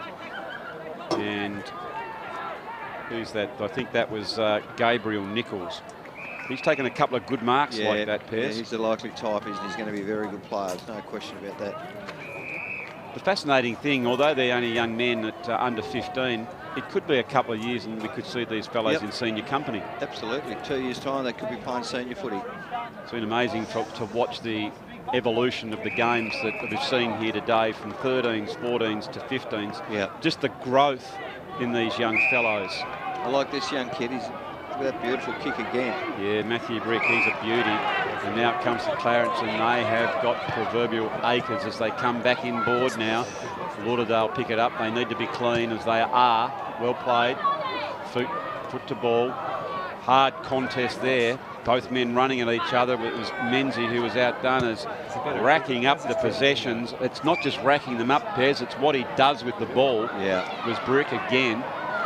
Comes back towards, I think that might be Hooker. Hooker comes back across that outer side, and taking a strong mark is Howlett. Howlett desperate to move that ball on quickly. Broomhall, only a small fellow, but he did the right thing and he competed really hard, and he goes hard yet again at the bottom of that pack, trying to push that ball forward at all costs. They can't sue, and Clarence, this will suit them nicely now, that given the advantage that they have, Pez, that they don't mind if the game is slowed down on their terms. No, that Lauderdale certainly throwing everything at Clarence, but they're certainly withstanding the pressure very good, and they haven't broken him yet, and don't look like breaking Clarence. They just look too good at this stage. They just seem to have composure all around the ground, and when one player steps up, someone might they're just taking it in turns right across the ground. As Broomhall leads out, he got not a very favourable bounce for a man that attacked the ball with such determination. That swung round there by the Roos, and pushing their way forward is Nichols. He's being all but assaulted at the bottom of the pack through weight of numbers. Very determined effort at the bottom of the pack. It was Richardson for the Roos. As we can see there, Coach Broomhall trying to move those magnets around, and if a couple of moves don't come off, Pez, he just might need Panadol. You know, it's troubling times. Everything you can, but you're not good enough, you're not quite good enough, but certainly hasn't been through lack of effort by Lauderdale. Was that Harry Cornelius has just kicked that one around. We're going to probably have a look at the Mood Food replay. I think it was Cornelius or Kemp. Well, let's have another look at this one. We can see it came in, not the greatest of bounces. Yeah, it was 41 Harry Cornelius. Lovely kick. Wasn't it? He just dropped off his man, and it just fell in his lap, and he turned around, and he had the great foresight to swing it toward the goal and put it through. It's early stages of the game, Pez, are in that it's only 5 minutes to go in the third quarter, but I'd suggest to you this is almost an unassailable lead. They don't look like being toppled, do they? It's Clarence 10-4-64, Lauderdale 4-4-28. Lauderdale's thrown everything at Clarence, and Clarence have certainly given far more back in spades, haven't they? They've been able to repel, they've been able to absorb the pressure from Lauderdale and actually kick goals at the same time. So it's going to be really hard to get over the top of this Clarence side. They're a class unit, but here's an opportunity possibly for Lauderdale as they go forward. Yes, really working hard with Skelly. It is in within 10 metres. Oh, like a thief in the night, just snuck that ball from the bottom of the pack, and inadvertently it's pushed it across the goal and just through for the minor score. But much better play there from the Bombers. Yep. So Clarence taking that one. Of course, that's one of the new rules that have been instigated, Pezza. It's you don't even use that 10-metre square. What do you think of that rule? I think it's a good rule. It gets the game moving a lot quicker. Yeah, I don't mind it. Quite rightly, it sort of gets it. Sometimes you can't bottle it up and keep it in there. You can sort of run it out and gain that bit of momentum out of the back line as Lauderdale push that ball forward. Comes down towards Pears and going back, and they're just doing a great job. That was McGee for Clarence. McGee goes further afield to Aziz. Aziz taps that one over cleverly. He's up against two opponents, and he did a good job there to keep that ball toward the boundary line. Good defensive work by him and for Clarence. As the time is ticking down, it's 16.5 minutes gone. They need to get a goal here, don't they, Hoppy? Oh, absolutely. They need a goal here to be a chance. They certainly need one and get a centre break and go forward again, but absolutely crucial that they can claw their way back and get into the 30s, get a little bit closer on the scoreboard as they mount another attack towards this grand final in the last quarter. So 17 minutes gone.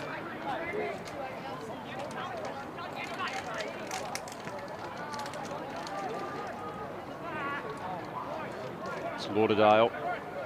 Well played by Tommy Moore. Gets the handball over, swinging around. Nice play by Pears as they go out further, and just taking their time now. It's Hovington. Hovington, long kick, raking kick. No one goes up for Lauderdale. Now they do. Coming around, working their way was Swan, who we know can take a strong mark. He's been good when he's been on the lead, but when the kick comes in like that, it makes it pretty tough, Pez. Yep, sure does. And look, he's certainly worked hard. The Clarence defenders have been terrific since halfway through the first quarter. So Clarence now, again, they do a really good job getting it towards the boundary line. That's Shaw. Ned goes further afield towards Pears, and Pears takes another strong mark. You can see what's in front of him. He's probably 40 metres out on his left foot. He thought to himself, well, I can't get that mark. So there's been an infringement off the ball. And Max Skelly, let's have a look at this one, Pez. We can see the ball comes in, Skelly's in front. Oh, you can see the defender had an arm around, and the umpire said unfairly before the ball came in, put him off the play. And Skelly, well, to say he needs to kick this one is an understatement. He's, 15 metres out, no angle to speak of. Stuttery run up on his left boot. Holds his nerve and drives that one through, Pez. That's a good kick. Gives them hope. You know, it's 30 points now, just under, so there's still a chance. Yeah, absolutely. Kick the next one and they're a big chance. So that will certainly build belief as the ball will come back in the middle as we just see it be driven through for a goal. So it is Lauderdale trying to claw their way back into the grand final. They are 5-5-35. Clarence, they are 10 goals for 64.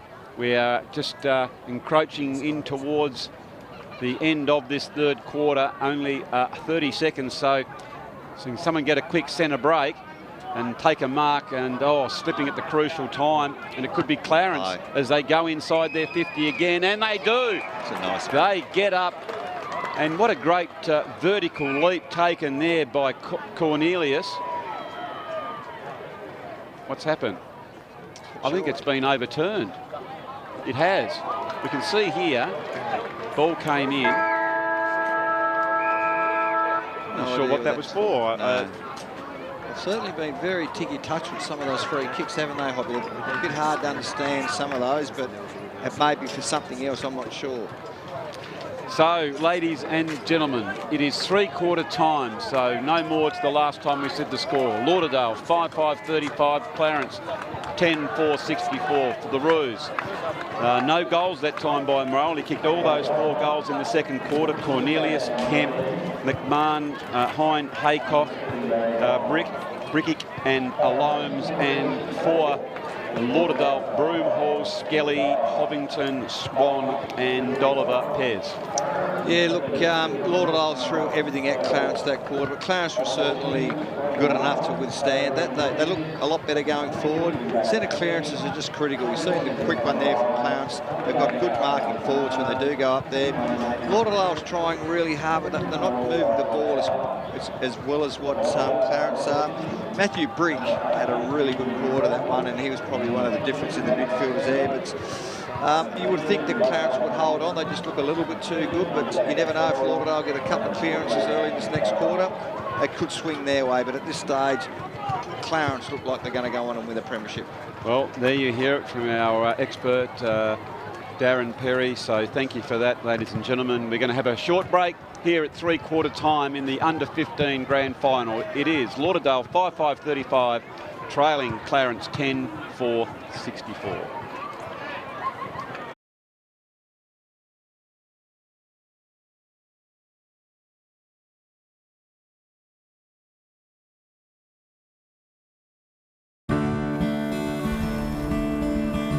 You still take my breath away with nothing but a smile.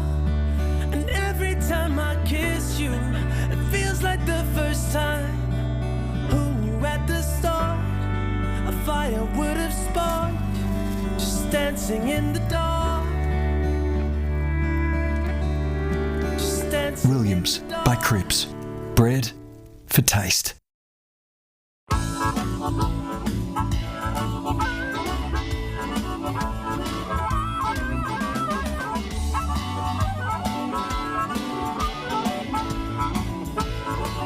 In today's world of self-service, it's nice to know that there's still a place where you can sit back and relax. Bennett's Driveway Service, now at Snug, Lerner Valley and Sandy Bay. For more than 40 years, Bennett's Petroleum has been there for all Tasmanians.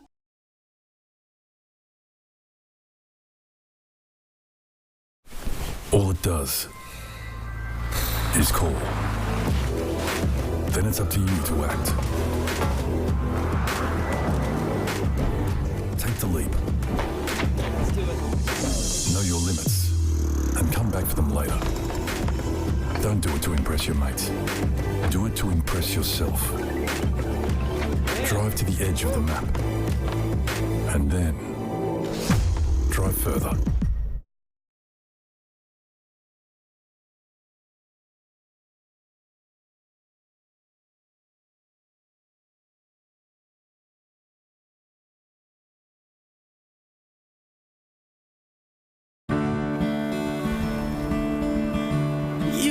take my breath away with nothing but a smile.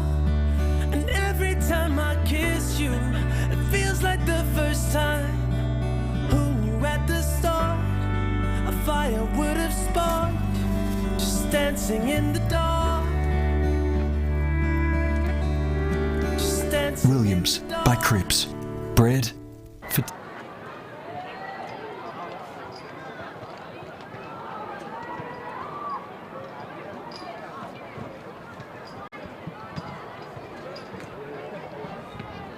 So welcome back, ladies and gentlemen. It all comes down to this. The last 20 minutes of football for season 2019 for the under-15 division in the STJFL. Lauderdale have got all the work in front of them. They're trailing. They are on 35. Clarence on 64. Pezza, what do they need to do to get back into the game? Well, they need to win the first two sets of Clarence and kick 2 goals very quickly. If they don't do that, I think the game's out of their reach. Absolutely. They've had just as much of the ball, but Clarence have just had that little bit more polish. And it's been fascinating to watch the evolution of that team, because they've changed the way they've gone about it. Someone stepped up to the plate in nearly every single quarter. As the ball now goes forward, Lauderdale going to try and do everything in their power to get up in this game. In the first game, we had Clarence North Hobart, with North Hobart getting up. Clarence North Hobart again, where the tables were turned and Clarence got the chocolates. And Clarence seemingly in a dominant position in this game as they strive to pick that one in, as Maxi Skelly went over the top. Backing back, going in again is Menzies. Third and fourth efforts. But Clarence with some great evasive skills as it comes towards Bryce Alomes, who we've really liked the way he's gone about his work. It's over the back towards McMahon, who was a goal scorer. Back further afield to Matthew Brickett on his wrong side, Pez, which is nice to see left footers go on the wrong side. They don't normally like to do that. He got good purchase on that. I mean, He he did. out of bounds in the full, but he obviously can kick both feet, judging by the way he got that purchase on his boot then. For the young kiddies playing, you need to be able to, get onto that wrong side. Otherwise, you become very, very predictable, and it's a strong mark by Clarence again. They seem to have all the answers, as Jake Kemp. Very good marking tools, haven't they, Clarence? They have. Oh, it came over to dangerous spot. Good tackle there by Lauderdale. But here is Murrell. Well, no, he will certainly work his way here towards the goals. He's certainly got an eye for that. Good team play by him on that particular occasion. It's Devine who gets the ball, trying to barge his way through. Being deemed to be holding it too long and not disposing of it correctly. And the free kick ensues towards Clarence. Back inside 50. I think that might be a mark to Kemp.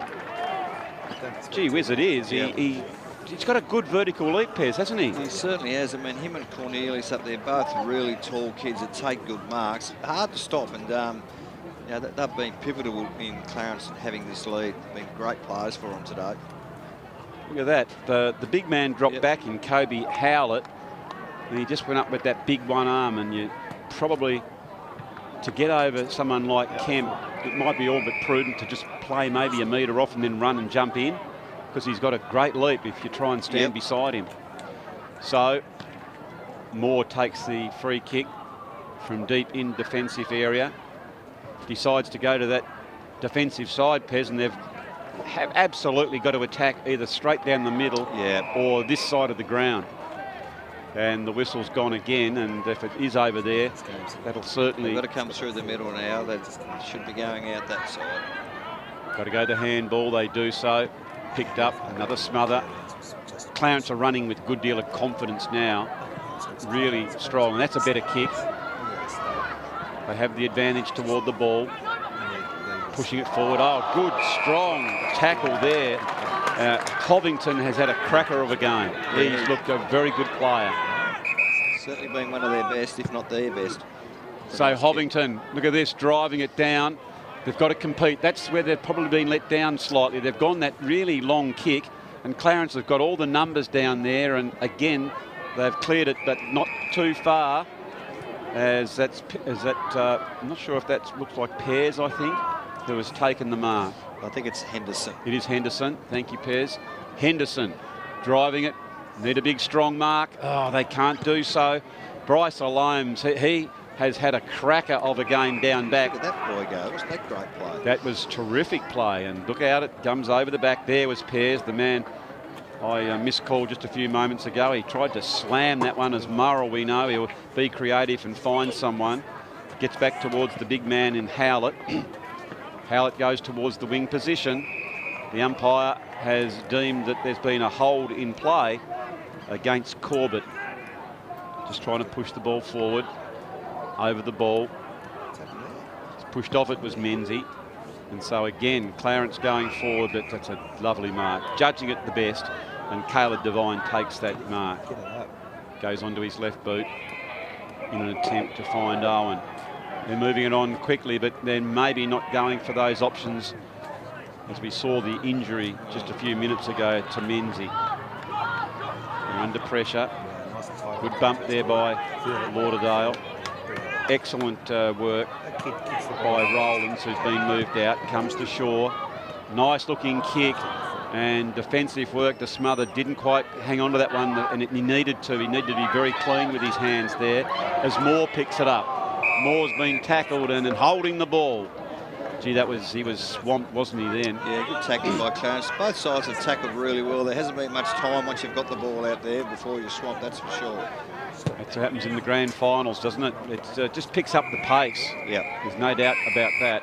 It's close to the boundary line, and it is 5 minutes gone, so 15 minutes to go in the under-15 boys grand final.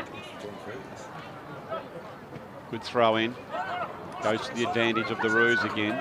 And the only reason it's to the advantage because they're running really hard. Picking it up, moving the ball forward. Good knockout. Lauderdale rushing toward the ball. Clarence again with numbers. Just trying to boot it out. Good smother by Henderson. He's doing a couple of nice passages here. Yep. Broomhall running hard. Hovington is also coming in. But they've just got numbers as Shaw goes up and takes a cracker. He decides to play on to Shaw. He kicks towards the goal, and that's a great team lifter by Ned Shaw. Great play by Ned Shaw. I love the way he just only had eyes for the ball. As we'll have another look at this one. Have a look at this mark. He's taken that, and look what he's done. Yep. Just pushed off, taken it, and kicked it from 40 metres. And that's what they need to do, don't they, Hoppy? They need to take a few risks. They're only 4 goals down now. If they get the next one straight away, well, who knows? It's game on. So they need to take those risks. They need to play on, get the ball on the forward line quickly. There's no other way. So there we are, the Skybus Bombers really needed that goal, and a fantastic performance there, individual performance by Ned Shaw. Oh, they got a big tap out, as we can see, but again, Clarence have the loose one down back, goes towards Henderson. Excuse me. Henderson, he's been pushed off that one. And this that's kid's a good player, isn't he? Connor Ryan, big, strong-bodied midfielder. He is, as Ryan. Now it comes foot through. That's Joshua Barnes.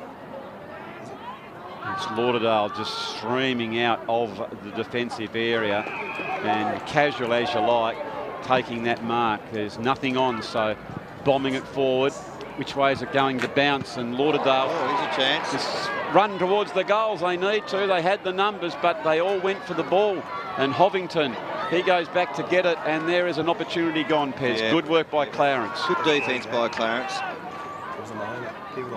So it was the man who really starred in that last quarter was Brick, and he just showed great temperament to settle that one down. Yep. As Rowlands is over the ball, very close towards the boundary lines. It comes out towards that man I just spoke of. Hooker gets it. Hooker screws it back in towards the centre of the ground. Coming out hard is Studley. It's Moore who just comes forward.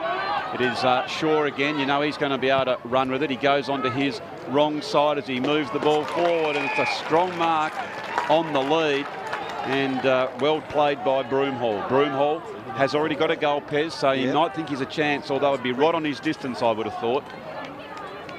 So he's taking his time as he comes in. We are directly behind this one.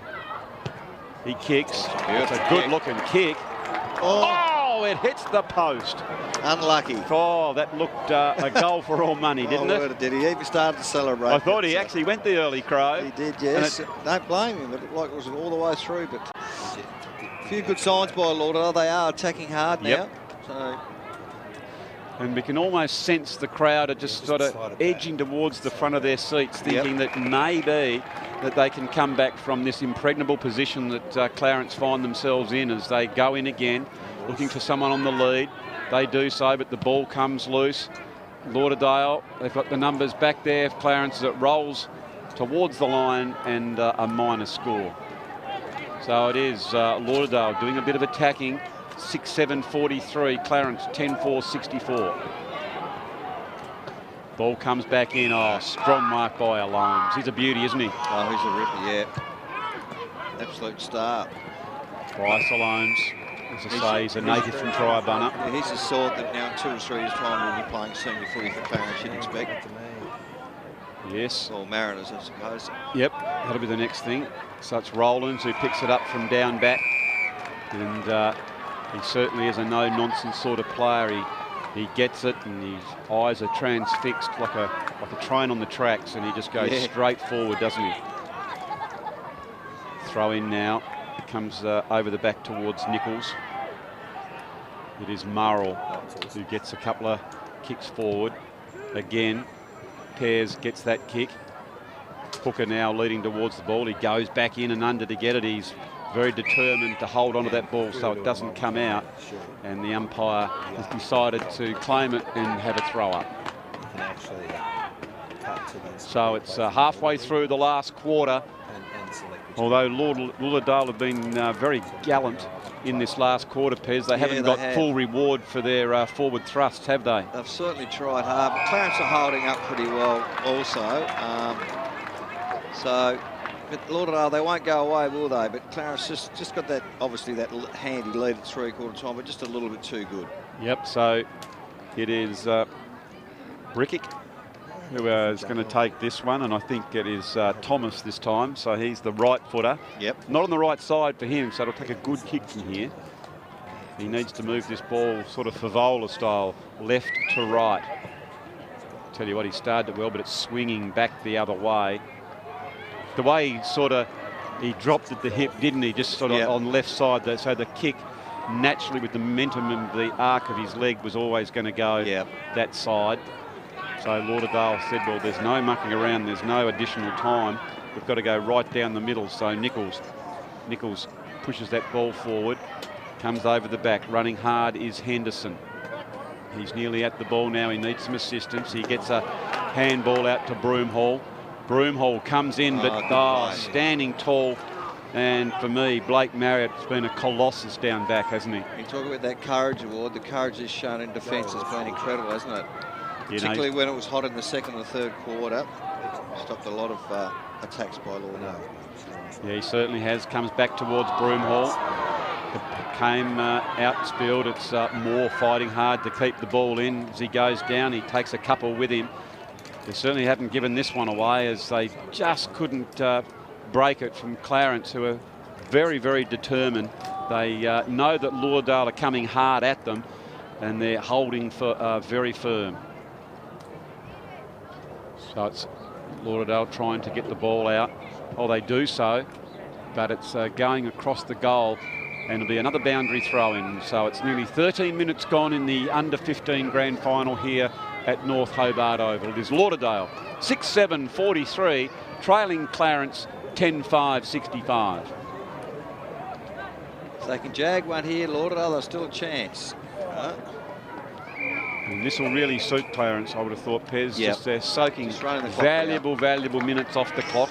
Of course, in the under-15 division, it's 20-minute quarters with no time added on. Ball comes in. Oh, here's a good-looking snap. It's going close towards the goals. I think that was young Zach Swan, who was very determined. What's happened? It must have been touched, I think.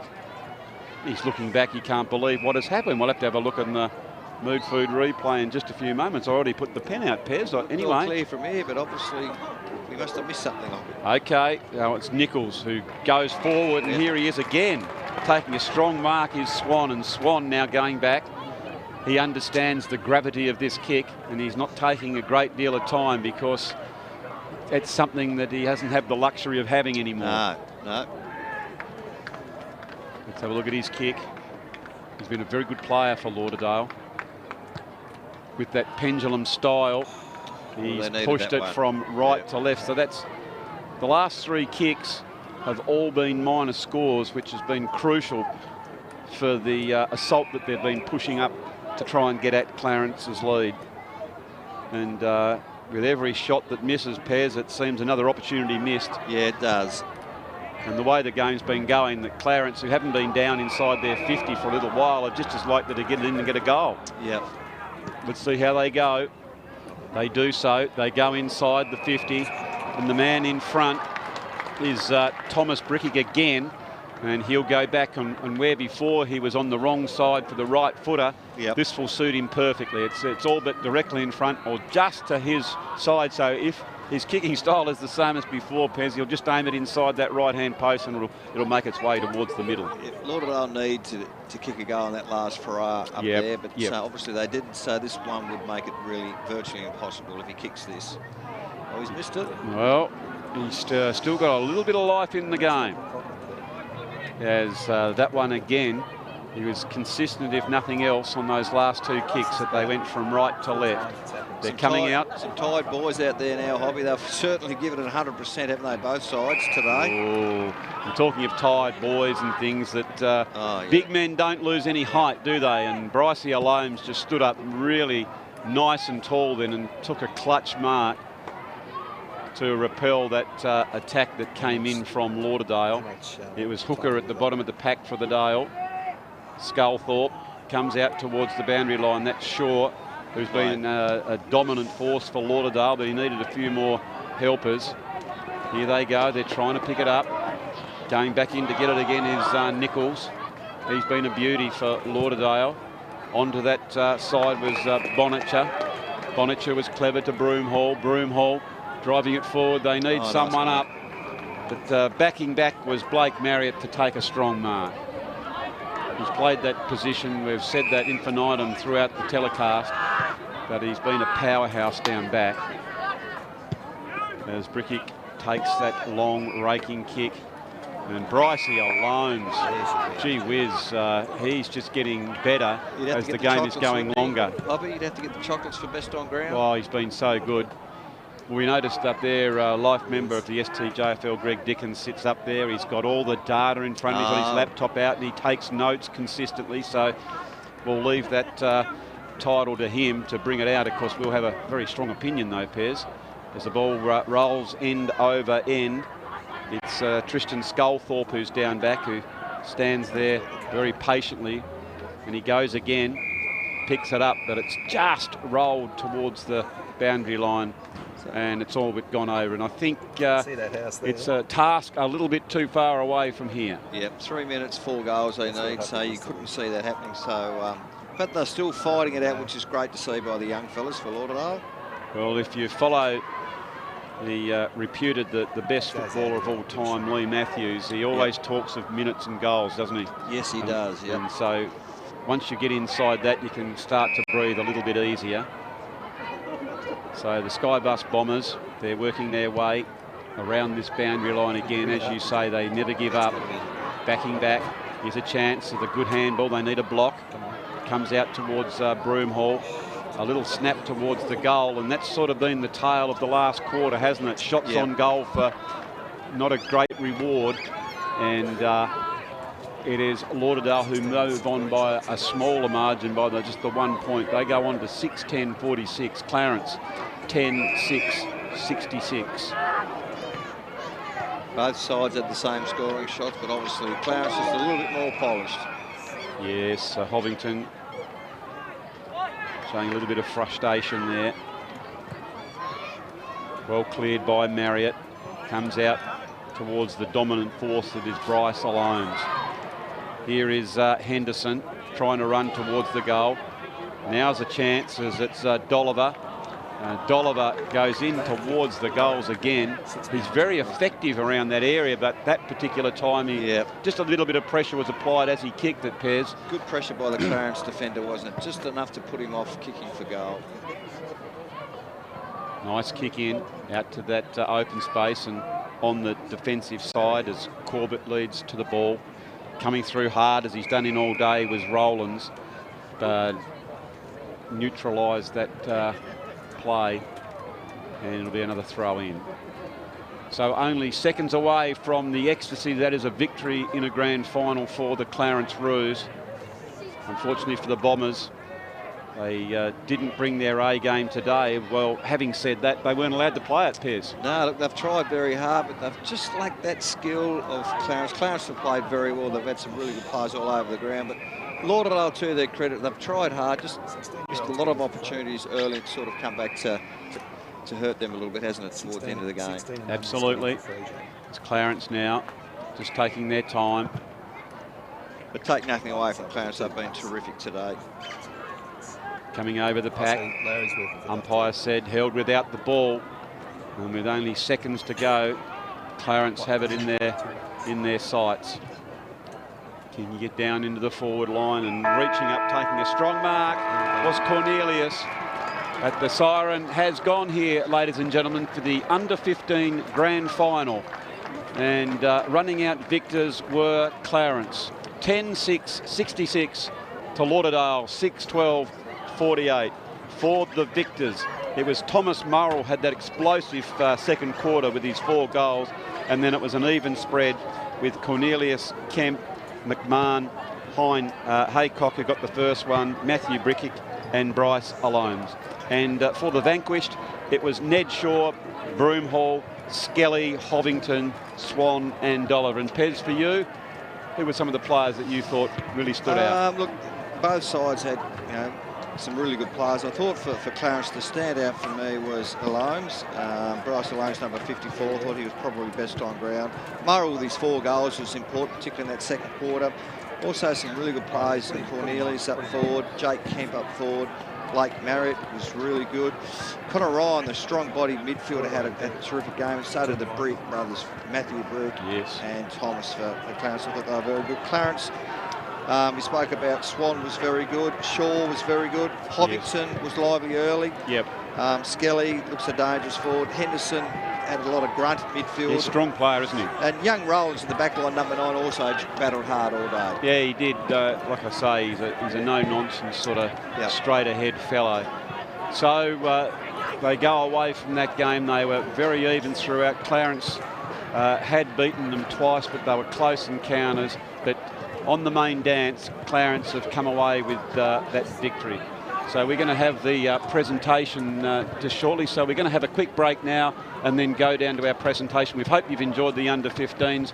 Now, whatever you do, don't go away, because we've got one more grand final to bring you, and that is the under-16 and a halves very shortly.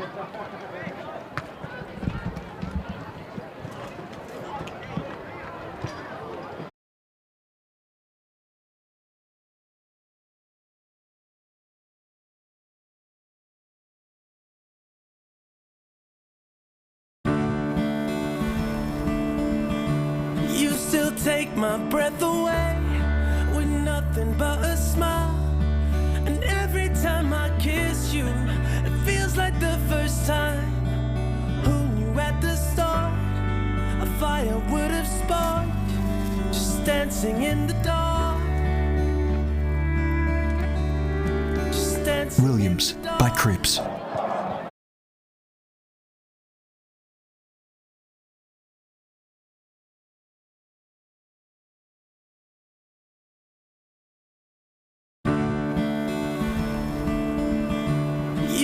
Take my breath away with nothing but a smile.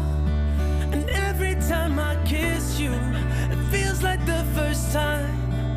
Who knew at the start a fire would have sparked, just dancing in the dark. Just dancing Williams in the dark. by Cripps. Bread for taste.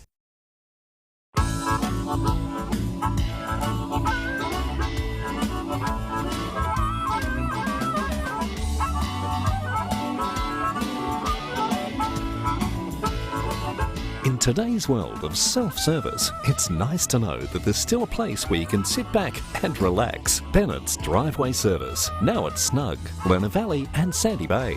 For more than 40 years, Bennett's Petroleum has been there for all Tasmanians.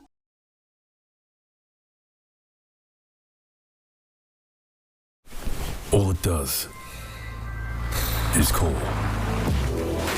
Then it's up to you to act. Take the leap. Know your limits and come back for them later. Don't do it to impress your mates. Do it to impress yourself. Drive to the edge of the map and then drive further.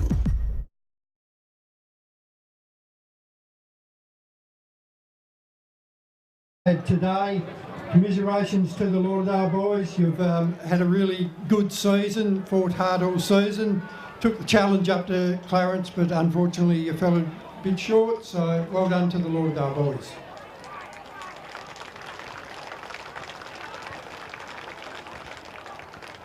Congratulations to the Clarence team on being premiers for the 2019 season, so well done to the Clarence team.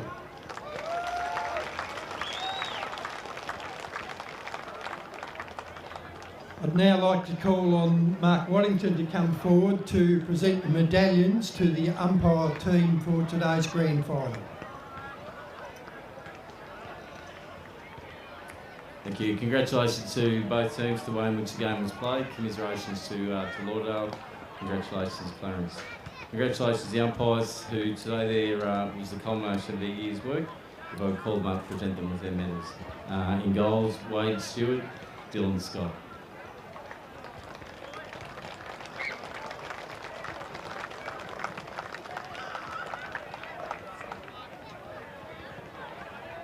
Our boundary umpires, Madison Chapman and Will Wood.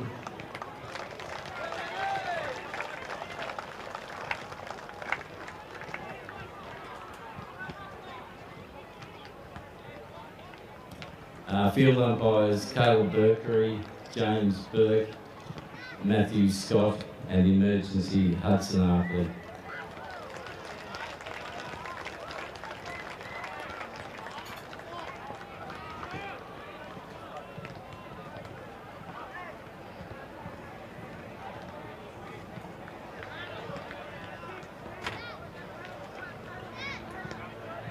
Once again, thanks for the umpires for participating in this great game of ours. Now I'd like to call on Andrew Hopwood to make the presentation for the Courage Medal, which is for the most courageous player in the grand final. And that player has been adjudged as Blake Marriott.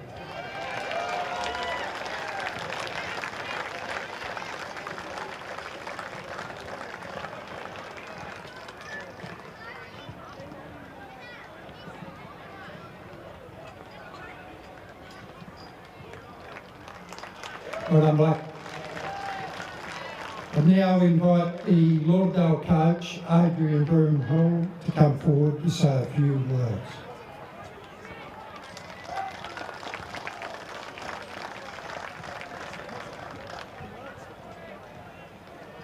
Firstly, thanks to everyone, STJFL and anyone else in the background that helps the footy world go round.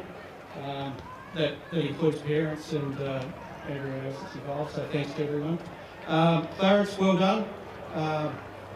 Struggled with numbers and bits and pieces throughout the year, but got your game right towards the end of the season when it really counted, and showed a fairly fine display out here today, so well done, boys. To our boys, I'm incredibly proud of the effort that you guys have put in this year. We've turned our football into something that's a lot more structured, and unfortunately the opposition we came against today just had a little bit on us when it counted. But keep your heads up, because I know everyone standing around here is incredibly proud, as I am, and we're going to enjoy the off-season before we think about footy again. Thanks, guys.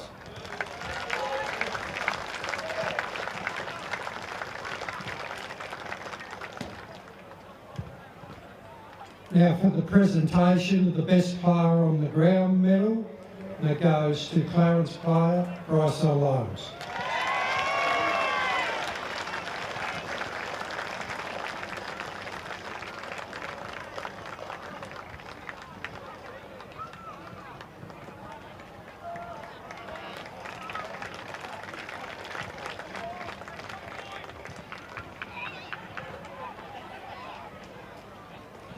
We now invite the Clarence coach, Neil Clark, to come forward and have his opportunity to say some words.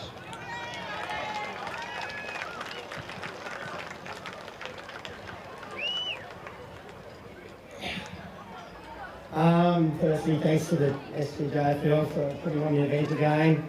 It's been a really great outcome, especially the weather-wise, compared to what was going on yesterday. To Groomer and your boys, really stellar effort this year.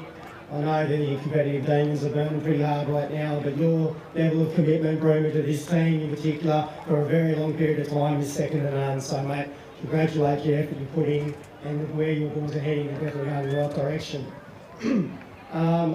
Also, too, for the other teams that have been in this final series, Nathan from North and Tomo from Claremont, the level of closeness of this final series has been absolutely ridiculous. And those boys too, I think, deserve a special mention because they've been putting a hell of a lot of time to their respective clubs, and it's been a great effort on their behalf as well. Over to our side, I'd really like to thank our two presidents of this year, Kylie and Arch. They've done a ton of work, as always, and they're the backbone of what really gets our teams to where we are today. So I'm very thankful of our presidents, to our boys and the support crew. We've had a really different journey this year compared to years gone past, and we all backed this from the start. I asked the boys to take a real ownership of this year, and they did that from day one, and I was really happy to be the person that they took along for the ride this year as coach. So great job to you boys, really deserved and couldn't be prouder of you, so thank you.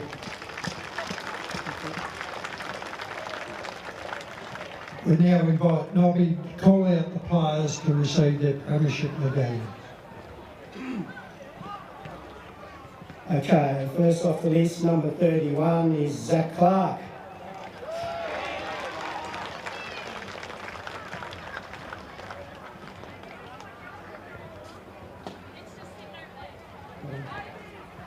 Number 32, Thomas Murrell.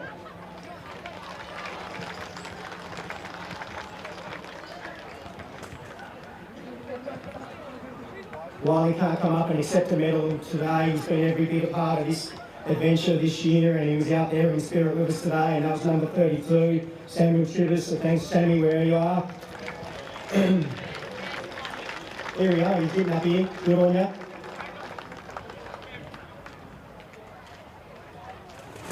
Number 34, Alex Steele.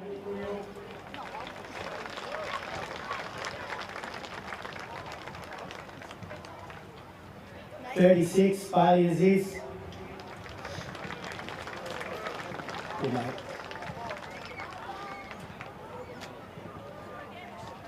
(37) Mac Massey.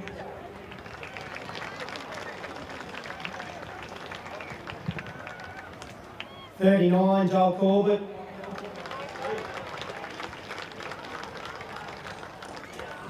Number 40, Trent Mallison.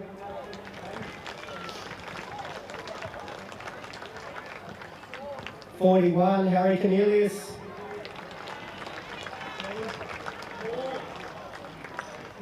(43) Jake Kemp.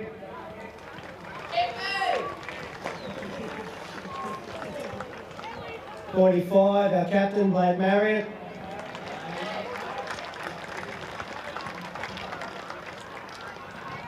(46) Connor McGee.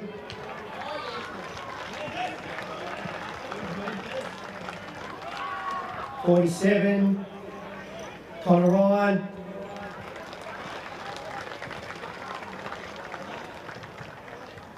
(48) Charlie McMahon.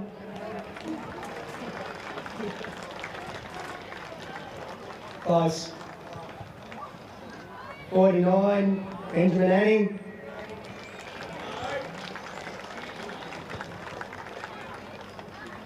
Number 50, Big Zach Haycock.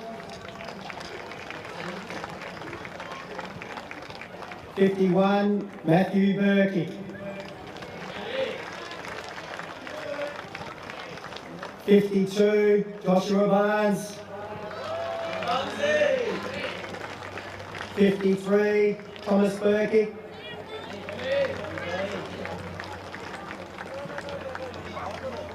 54, Bryce Loans.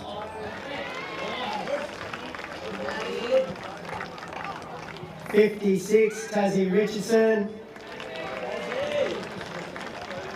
And Paddy, I don't know why your number's not in here, buddy, but Paddy Kenner. Thank you.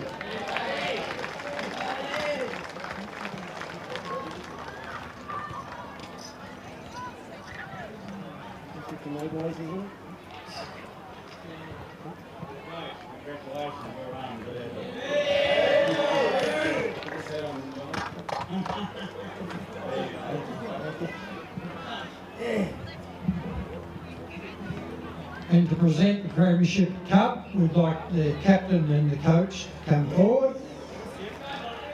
CRIPPS STJFL 2019 Under 15 Premiers, Clarence.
Commentator, good to go. Oh, look at you!